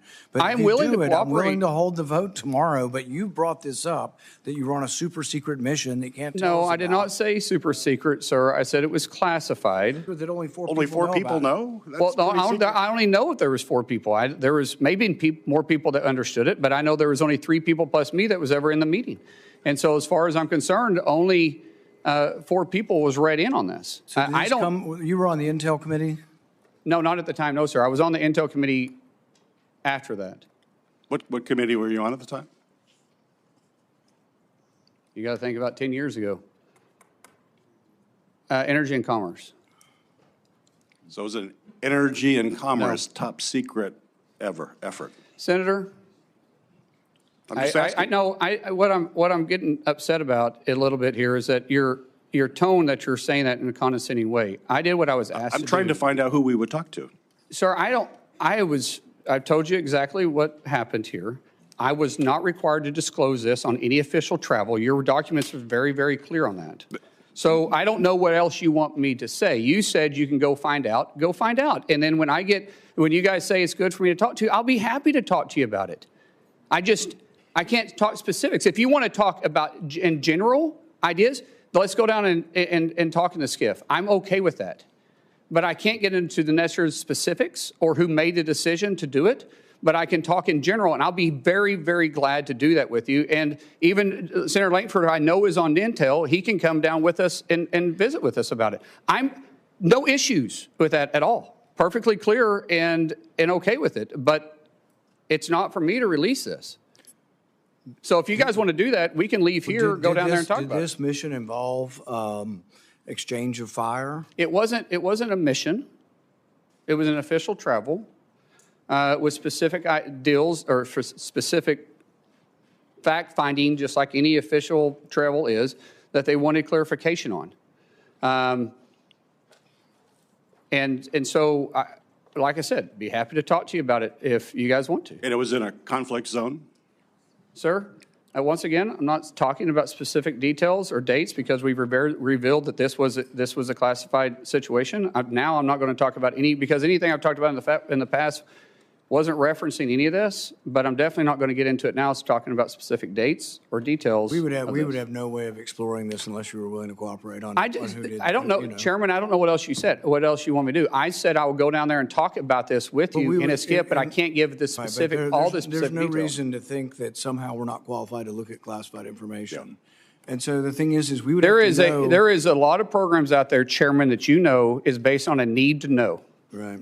And maybe you can talk to Senator Lankford about this too. Senator Lankford, would you like to talk about? I'm glad to jump in. This feels, as my mom used to say, a mountain out of a molehill, where he is offered over and over and over again to say, let's get into a classified setting. I just left the worldwide threats hearing where I had to run over to be able to run back there. And meeting with all the folks there were several questions that I asked there that they gave me a partial answer and said, I'll give you the rest of this answer in a skiff. And everybody goes, oh, okay, I get that. Because there are some things that are sources, methods, or actions that we're all keenly aware of on this. And I don't know what else he could say at this point other than let's get in the skiff and let's actually talk about this. Why don't we start with that initial meeting and see how that goes? Yeah, we'll have an initial meeting. That's what we asked for, Senator. He said he couldn't do that because he wasn't authorized to. No, I did say that. I said I can't give you all the details to it because it's not for me to release it, but I can talk to you in general about it, but not in this setting. Yeah, and let's get the information out and be able to talk it through and be able to find out what this is. All of us have been in classified settings before. Let's try to get it done this afternoon so we can. I'm available right after this. So if we're, Senator or Chairman, if you want to, we can go leave from here and go straight there. And let's try to get the hearing finished. So I really want to, let's try no more speeches back and forth on all the ICE stuff if we can. If you kind of just conclude that one, can I come back to you in a minute? Sure. All right. Senator Hassam, let's try to get off of funding ICE and stuff. Let's just try to stick to the nomination for now. I appreciate that, Mr. Chair. I do have to take a moment because during my first round of questions, I discussed the current impasse we find ourselves in over ICE reforms and DHS funding, and I didn't speak clearly, so I just do need to clarify my comments now. ICE already has significant funding right now for the President's budget bill, from the President's budget bill last summer, which provided the agency with several times more money than its annual budget and gave ICE broad discretion about how to use that money. That means that the partial shutdown that we have right now has nothing to do with whether ICE has the usual levels of funding it needs to operate, since the agency already has many times its annual budget. It's about, instead, the need for policy reforms to help ensure that ICE operates using the same kind of standards that state and local law enforcement in New Hampshire and around the country uphold every single day. Now, Senator Fetterman was right earlier when he pointed out that this shutdown is impacting other parts of DHS that handle cybersecurity and transportation security and other critical functions. We need to resolve it right now, and as Senator Peters just described, we have been pushing to do that in the ways that the minority can. We need to reach agreement on ICE policy reforms or by funding the rest of the department while we continue to negotiate on those reforms, something I strongly support, but unfortunately Republicans have blocked. The reforms to ICE are critical. DHS is supposed to be prioritizing the removal of dangerous and violent criminals. Instead, we've seen DHS agents assault and even kill American citizens while wearing masks, seeming without accountability. So now this is the question. Senator, if a masked ICE or other DHS agent kills an American citizen, should local law enforcement be allowed to investigate and hold that agent accountable? Unfortunately, local law enforcement isn't supposed to be investigating federal. That's what DOJ and FBI is for. Now, we will communicate with local law enforcement but that's not their job. FBI, it just same thing if in most municipalities, if there's a fatality shooting, there's another agency that oversees them. And in this case, it'd be the FBI who is set up inside the DOJ to investigate those. So you've answered no, and your answer would make ICE unaccountable, and that endangers not just the rule of law, but also the security of all Americans. I wanted to get to one other question. During the past year, DHS leadership cut CISA's expert workforce by nearly a third. Meanwhile, adversaries and criminal syndicates are accelerating their cyber attacks against the United States. How do you plan to restore DHS's cybersecurity force and better secure our critical infrastructure from cyber attacks? Man, we've got to recruit the right people, but the best and brightest individuals in those areas. I know the University of Tulsa has a great program. But recruiting individuals that want to be there, that want to deliver the mission is vitally important, and so we will work to make sure that happens. So you agree we need to add people back into CISA and pursue this critical function, and they need to be nonpartisan experts with experience and commitment to the safety and security of our country, wherever that leads them. No one in the Homeland should be looking at this from a bipartisan perspective. Now, if you want me to talk about staffing numbers, I don't know what the mission requires, but we'll be staffed adequately if we can find the right people to staff our and to make sure that we're mission capable. Thank you. Mr. Chair, out of respect for your desire to move things along, I will submit for the record a question on non-intrusive imaging at the border. It's supposed to be ready to do for every vehicle entering the United States, especially to detect fentanyl. And I'd like your answer on that and a couple of other questions as well, but I'll submit those for the record. Thank you. Without objection. Senator Langford. Thank you. We talked before about just trying to get information on time and such. In the transition that happened between the Biden administration and the Trump administration, data fell behind, and it fell really behind. It was one of my complaints that I had with Mayorkas that was sometimes 2 or 3 weeks late on releasing normal data information, just how many encounters were happening at the border, how many arrests, some of those things on it. Last year, it wasn't weeks late, it was months and months and months late on getting data out. DHS has a really good story to tell. There's a lot of good things that are happening there, but my concern is that social media and some of the examples are coming out just to tell the story, and DHS is not able to actually tell the story. And quite frankly, we've asked DHS several times, hey, give us more information, more data on this. One of the things I'd love to know is just, you've been one of us for a long time in this. You know the importance of oversight and what that means on this, to be able to get data to members of Congress and to the American people. And so quite frankly, we can see the story as well. So I'm not asking for a pledge because I already know your heart on that, but want to just be able to open that up on how we can actually get more data and information. Our Ledge Affairs Department, I'm going to stand up and make sure that we're communicating and getting the information you need. It's not going to be fixed overnight, but it does frustrate me as a former member of the House and definitely a current member in the Senate that when we make a request, it's not seen. Now, there is a difference between making actual requests because you're wanting to get to a solution versus harassment. Badgering people. Yes, there is a tremendous amount that happens. Both sides play the games, and I'm just not going to play that game. I'll work with any senator, I'll work with any committee to make sure that we are getting the information you need to do your job. But just for harassment purposes, don't, please, I ask you, if you want me to do my job and do it right and be transparent with you, don't play games with me either, because, and if you have real concerns, like I said, everybody on this committee and really for our colleagues for that matter, have my personal cell phone. That number, I have no intentions of changing it unless somebody leaks it.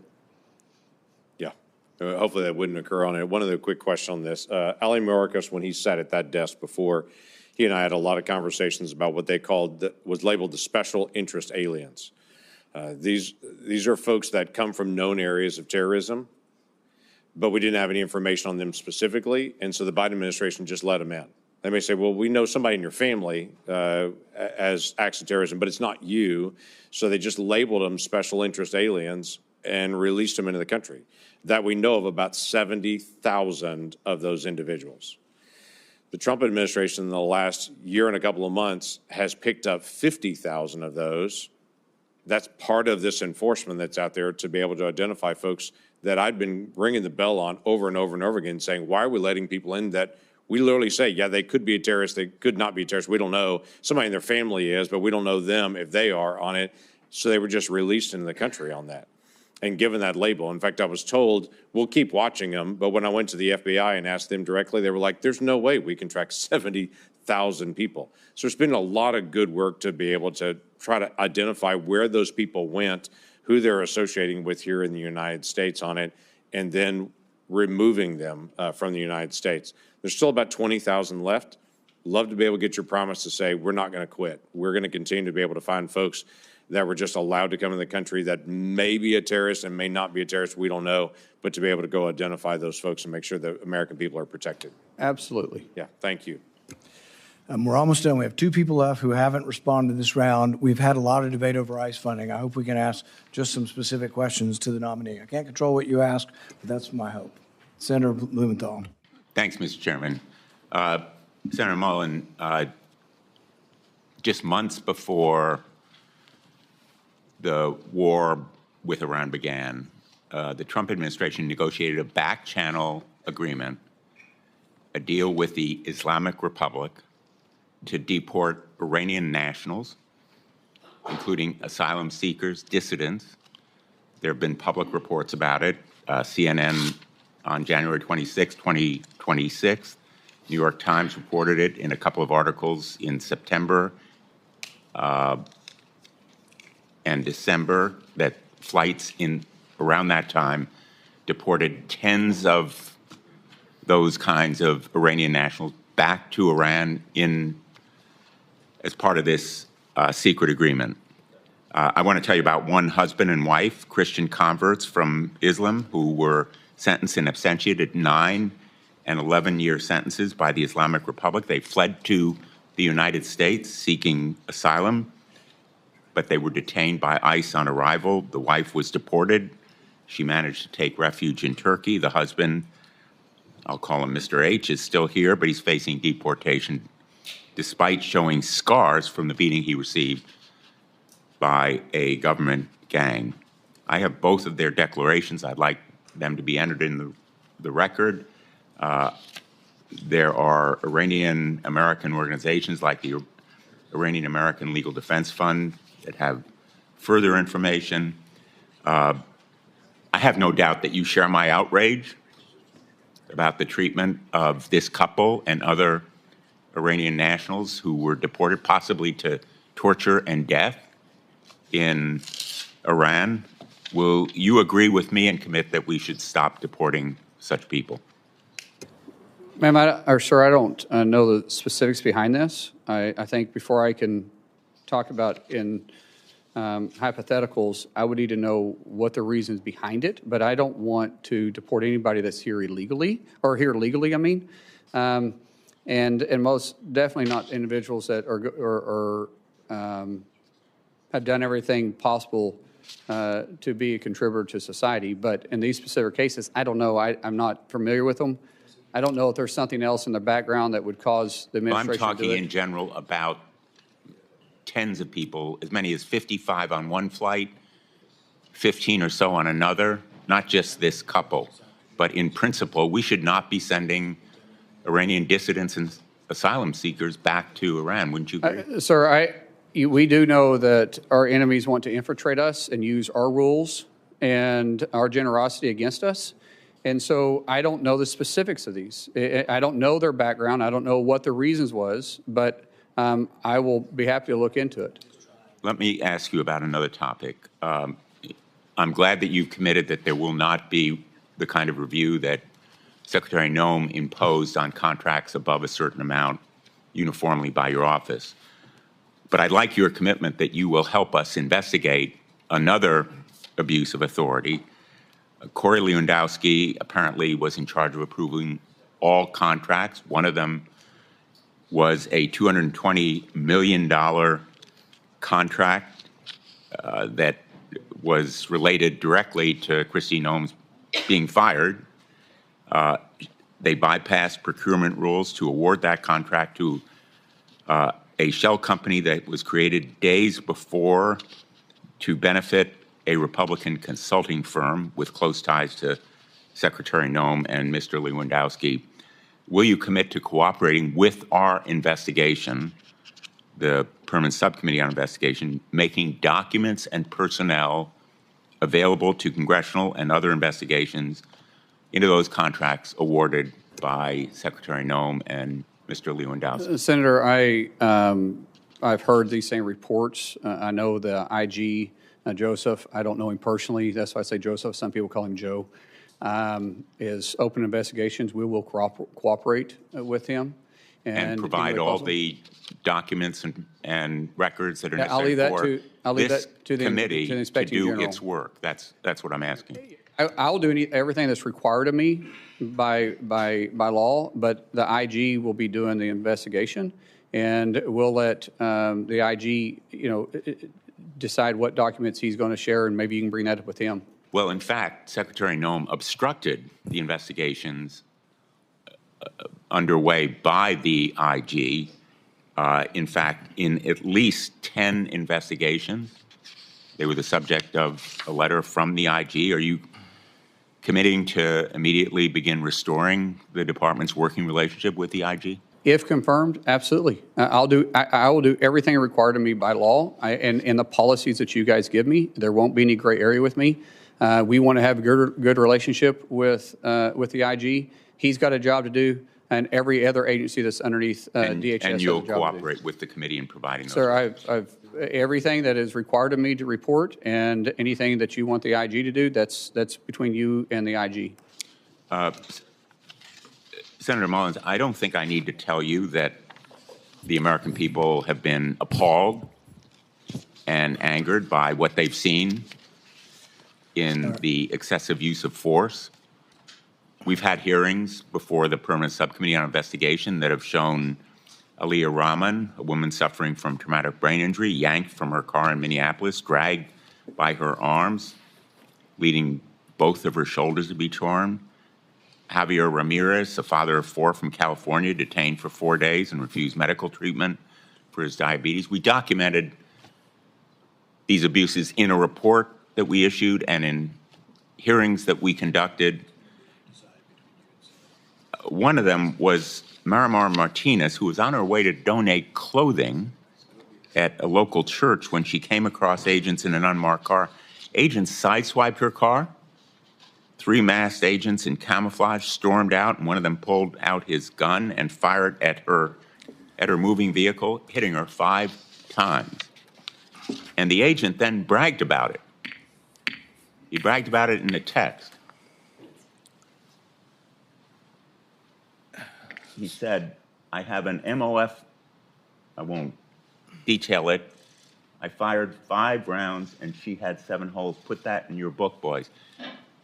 Shouldn't we be disgusted by an agent that fires at a U.S. citizen, no criminal record? She was charged. Senator Blumenthal. The charges were dismissed. Wouldn't you agree with me that that agent should not be carrying a firearm? I'm not familiar with the investigation, sir, and I don't know if the investigation is completed. As Secretary, I'm sure I'll be briefed on this. All right, time's expired. I know these are important issues, but we just have to move on. We're going to finish up with Senator Kim, then we're going to make a statement that hopefully can be agreeable for a meeting later. Senator Kim. I'll be concise here, Chairman.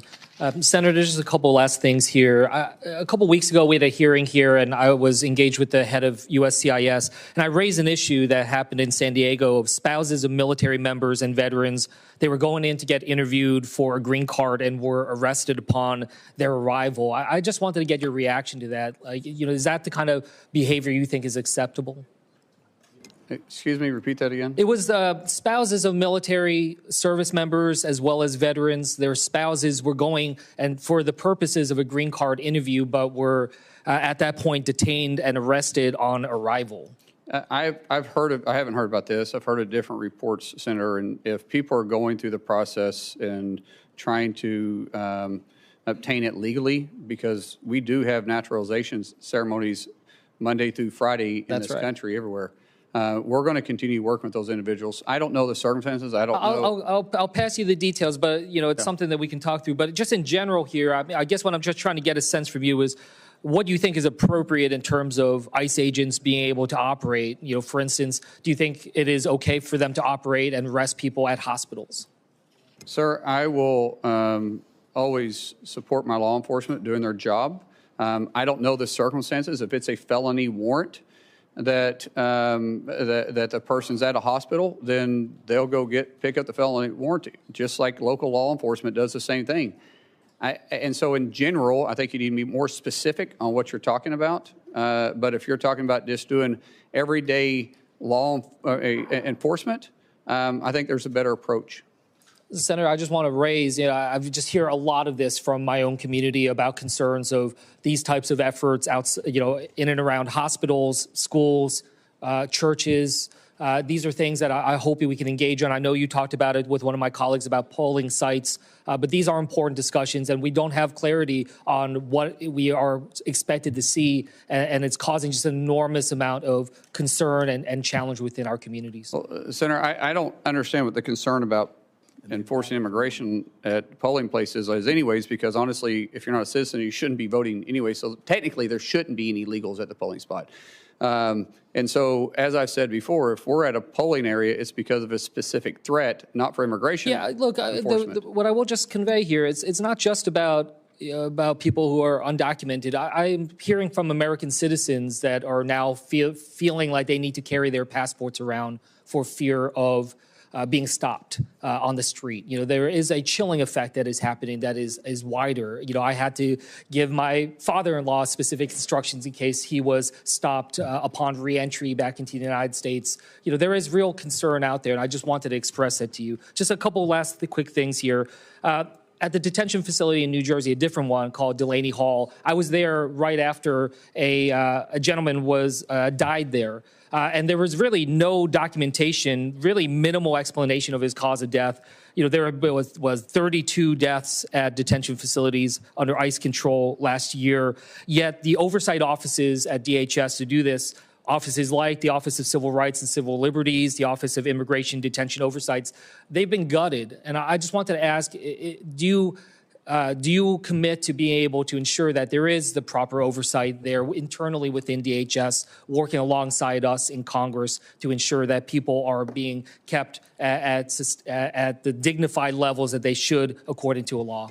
Each facility falls underneath different standards of operation that are in statutes. We will operate within those statutes.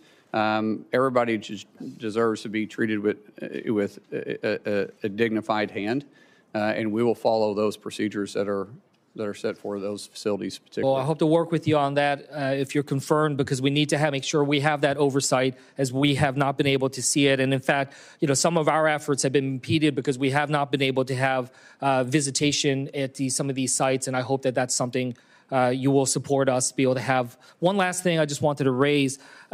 With FEMA, there was a number of employees that sent an open letter titled the Katrina Declaration. This is something that warned about some of the reversals that are being made when it comes to disaster response and recovery. Your predecessor, Secretary Noem, she suspended a number of these FEMA employees. I just wanted to ask, can you commit that if confirmed, you will adhere to whistleblower laws and ensure that these whistleblowers do not face retaliation for their protected disclosure? So there's already laws in place to protect whistleblowers, and I've said multiple times I'll work within the law and the requirements of me as Secretary. And I hope that means that you will ensure that these whistleblowers do not face unlawful retaliation for what they have done. It's against the law, as you said, unlawful, sir. I said I'm going to work within the law, and that's unlawful. Okay. With that, I'll yield back. Thank you. As I said previously, we've scheduled a vote for tomorrow. I'm committed to that. There are several members on both sides of the aisle that would like a briefing in the SCIF. They have it from 1 to 2. If you're willing to do that, several members would like just to walk over and do it. And I think that makes it much more likely that we have the vote tomorrow. Sir, I would prefer to have the ranking member, yourself, James, and if you want to bring another Democrat member that's on. It's all or none. It's all the members need to be able to hear it directly. The problem up here is too many things are siloed, and it just looks like resistance that you don't want everything to come out. It'd be much more forthcoming if you let any member of the committee and classified staff into it. I think we can get this done this afternoon. That's fine, as long as it's in a classified setting. As long as what? Yeah, that's fine. The people with classified security on our staff and staff. TSSCI, yes. Yeah. All right. All right. Thanks, everybody, for coming today. The nominee has filed responses to biographical and financial questionnaires, answered pre-hearing questions submitted by the committee, and had their financial statements reviewed by the Office of Government Ethics. Without objection, this information will be made part of the hearing record, with the exception of the nominee's financial data, which are on file with the committee. Due to the quick turnaround between this hearing and the markup tomorrow, the hearing will remain open until 4 p.m. today, March 18th. This hearing is adjourned.